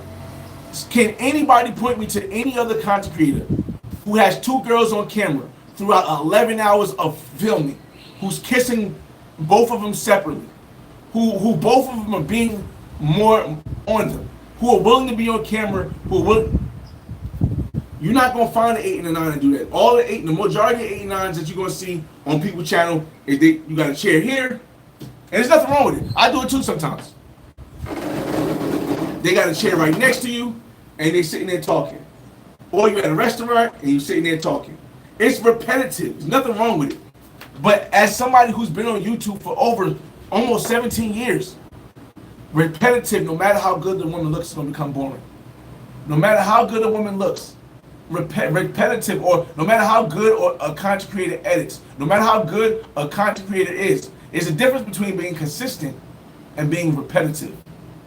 Consistency beats talent when talent doesn't work hard. Repetition is boring if it's consistently repetitive. So I try not to be repetitive, and the only way it is possible not to be repetitive with how you move around the country as someone who's been here for almost 17 years is to do different things. Who else do you know took a girl to the escape room? Now you guys can't see it live, but you guys can see it on the thing. Who else you know had a date with the escape room with the girl and brought the homie with them? Who else you know has done a live stream going to multiple different places? And this is not the first time. We perfected it in Cali with Mentuition, and now we're doing it here again. But again, y'all, we got to the end of the story, y'all. That's been a recap. It's well over 2 hours now, but that's been a recap of my time here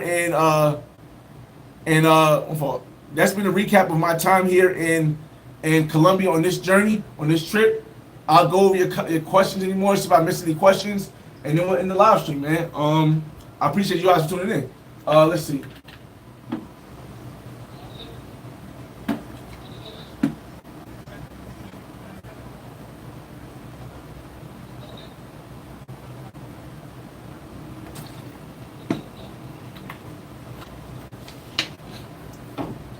I'm not in a rush to knock something down before I go. I mean, I can always go to the 21 spot. I doubt I will, but I got somebody I can text. I need a text, and she'll come over and give me that box. Yeah, so we'll see. We'll see. She said, "Damn, she a trooper to take a motor to save me money." Yes, yes, to save a motor to take me from Cartagena, and she didn't ask for a penny. Again, she didn't ask me for a penny. I spent a lot of money. Don't get me wrong. I spent a lot. I spent all together this trip. I spent over two. Between $2,000 and $3,000. In San Andrés alone, I spent $280 for the $140 each day for the $280 for the moto, $400 for the Airbnb.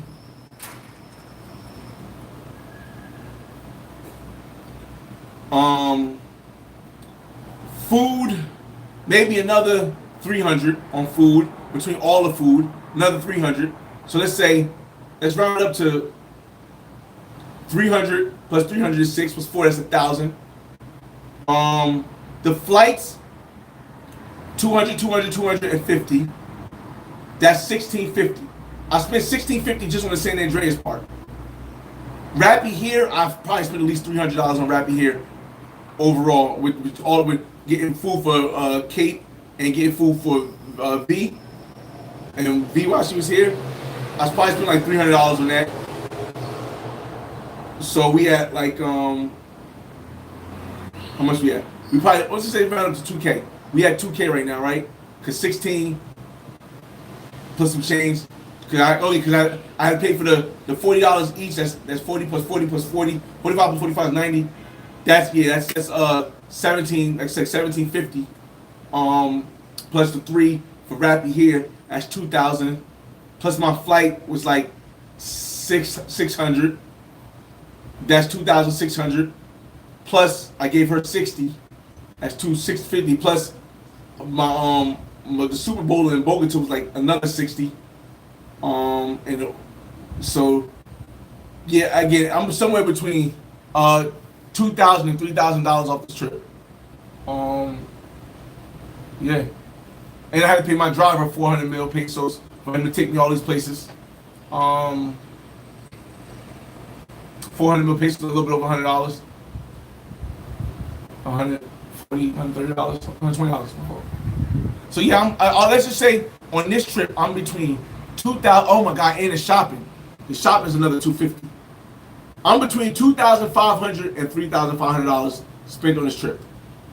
Yeah, $2,500 and $3,000. But again, normally in Barranquilla I don't spend this much.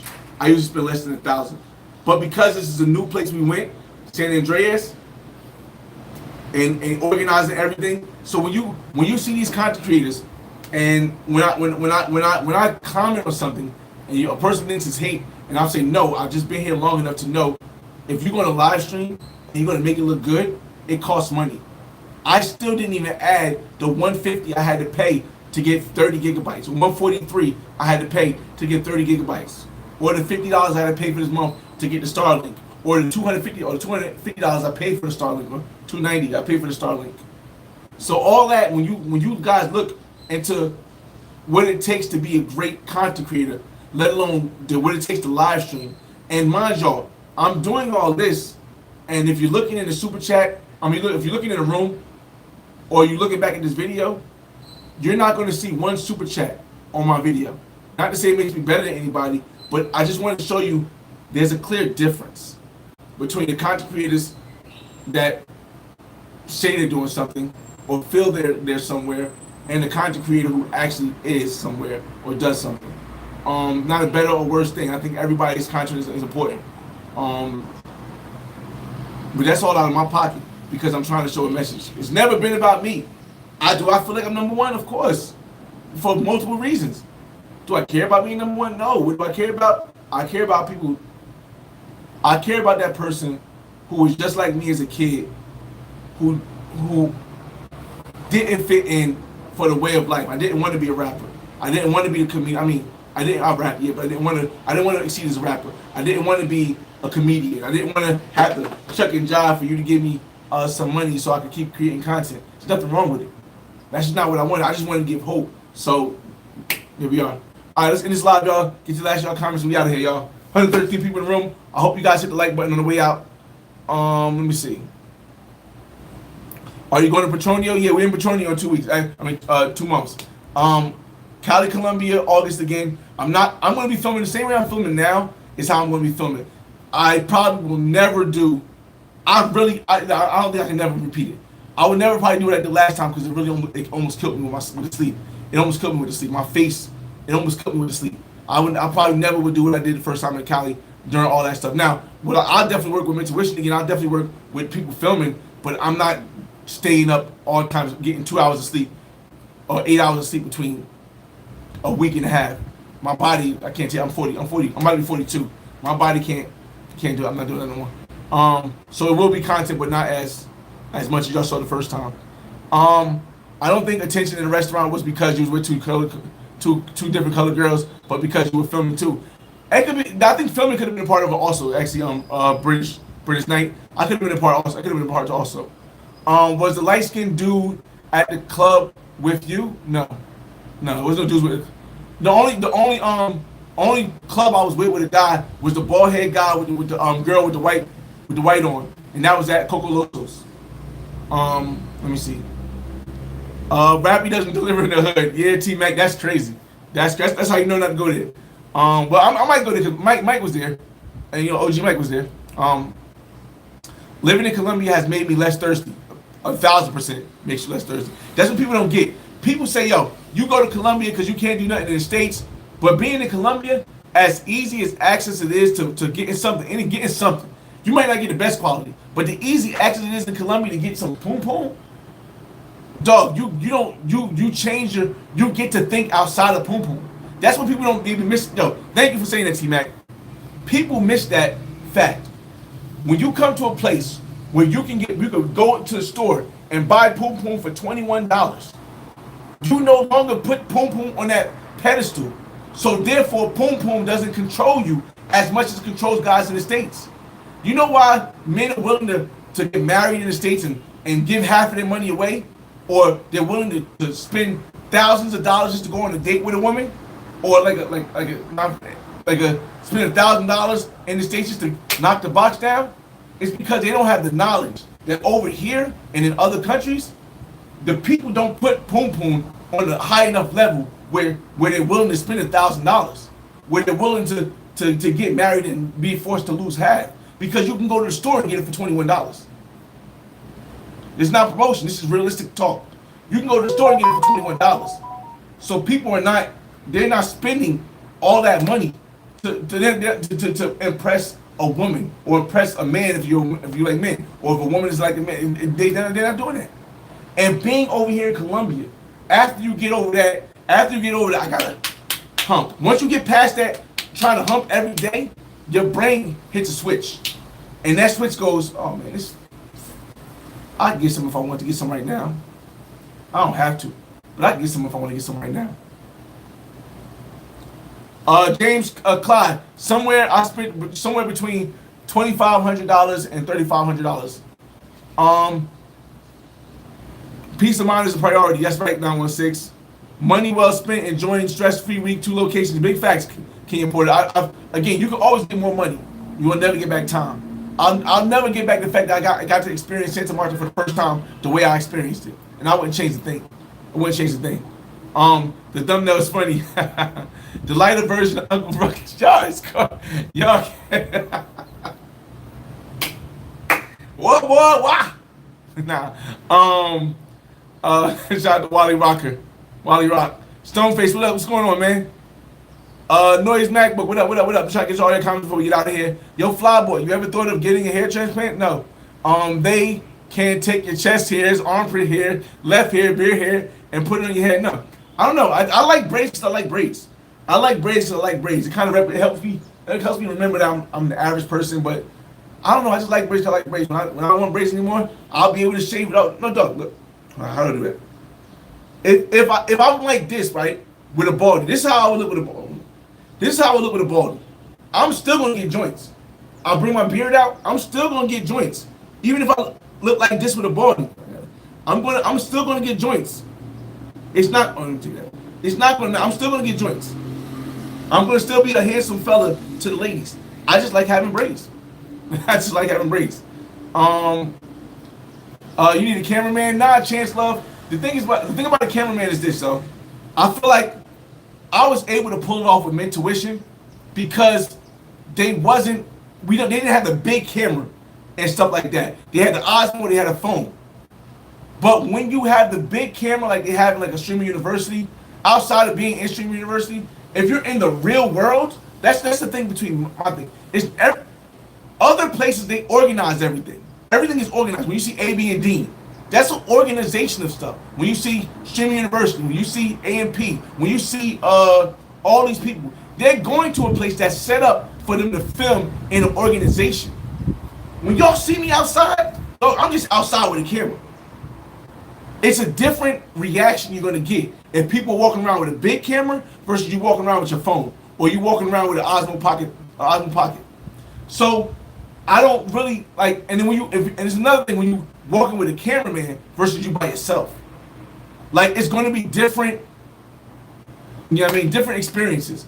And that's why I said, like, ISO Speed did an amazing job. Covering the world.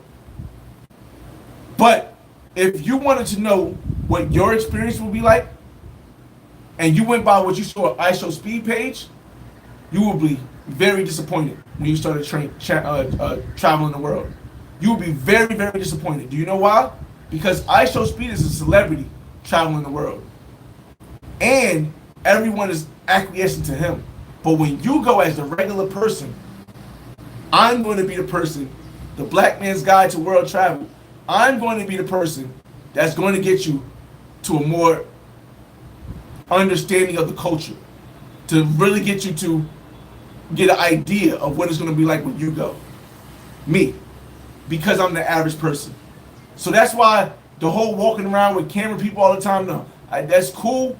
But the biggest thing was for me to show you guys how to get another way, give you a masterclass on how to live stream, and that's the reason why I believe in Mentuition, and I said I gotta hire them to do this so we can do this right. I mean, you see how clear my lives are.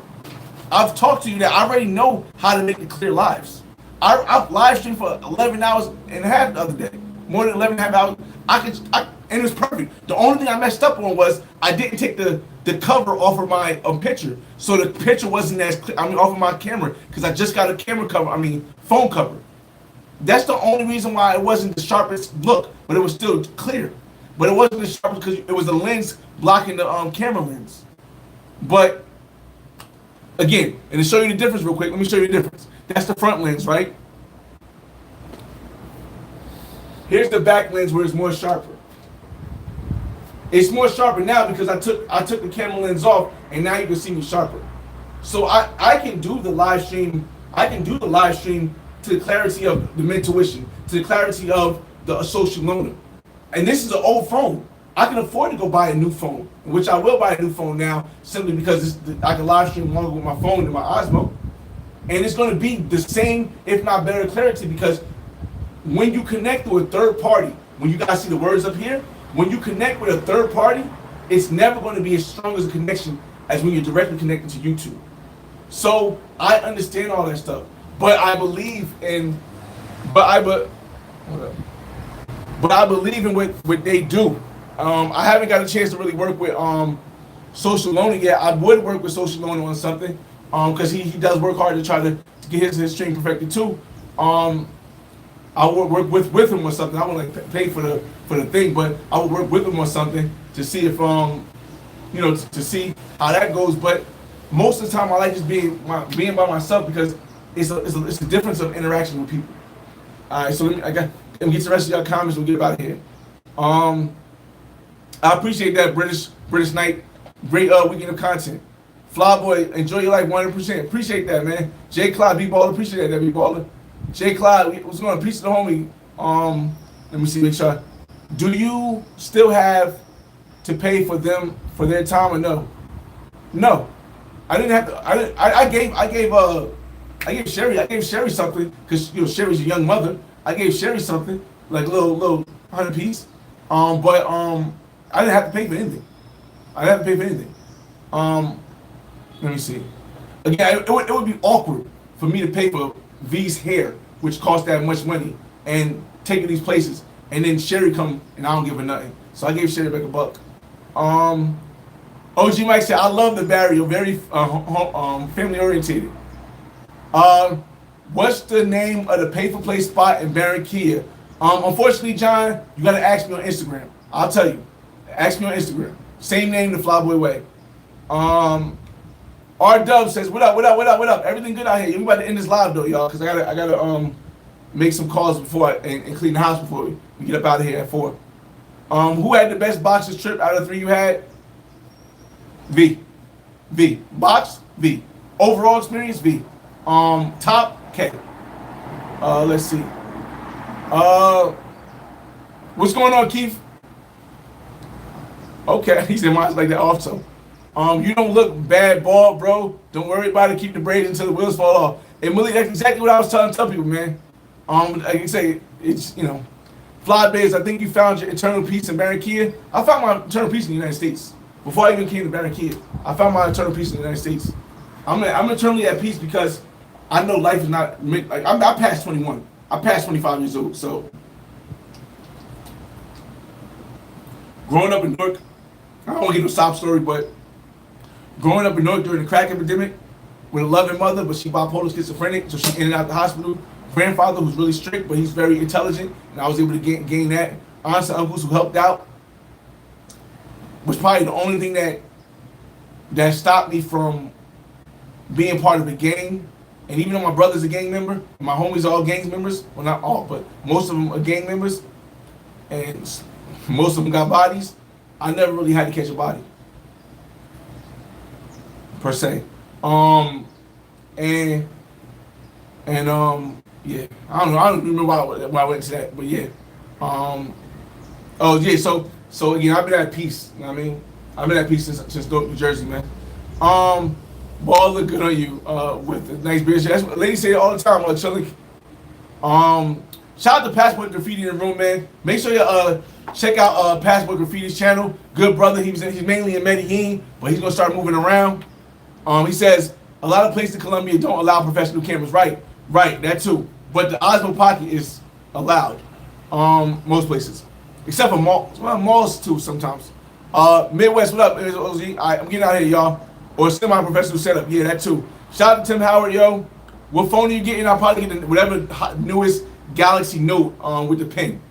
As I'm getting the newest one. I'll probably get it before I go to Dallas, Texas.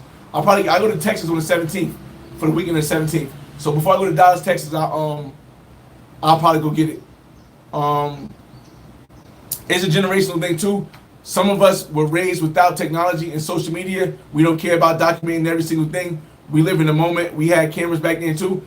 Listen, I was born before the internet. I lived in a place where we didn't have the internet and social media. But I also know the after effects after. It's just that while some people say we don't need, because of my purpose, I utilize it as a tool to be able to inspire the people who come after us who only had the internet. That's all they ever had, internet. My son has grown up in a place. My daughter, I see my son is so young. Let me see my daughter. My daughter's about to be 19 years old. She doesn't know a world without social media. She doesn't know a world without internet. My daughter is about to be 19 years old in August. She doesn't know a world without computers. So for me not to adjust to be able to teach her, that put her in a bad predicament. It would put her in a bad predicament. Right now I'm using the Galaxy Note 20 S22. I'm headed back home. I'm Bogota first and then back home. Cut the braids off, bro. It's cool. We getting old. I hear you, Nassim Jackson, man. Cheers, Passport Graffiti. S26 Ultra. It stopped making notes. Damn. But the S26 Ultra, it got a pin, right? Whatever one got the pin is the one I use. Because I use the pin for businesses. Remember, I own real estate in the States. So I'm always like, I got a realtor, I got to sign some stuff over. You know what I mean? I do everything. But we're going to see how y'all. But I appreciate y'all for staying with me in this live, man. I know you guys want to keep going, but I got to end this live and start doing stuff, cleaning up and stuff. That was the recap for Barranquilla and San Andrés, y'all. It's your boy, FRE, $H Fresh at the Flyboy Way. That's THEFLYBOYWAY.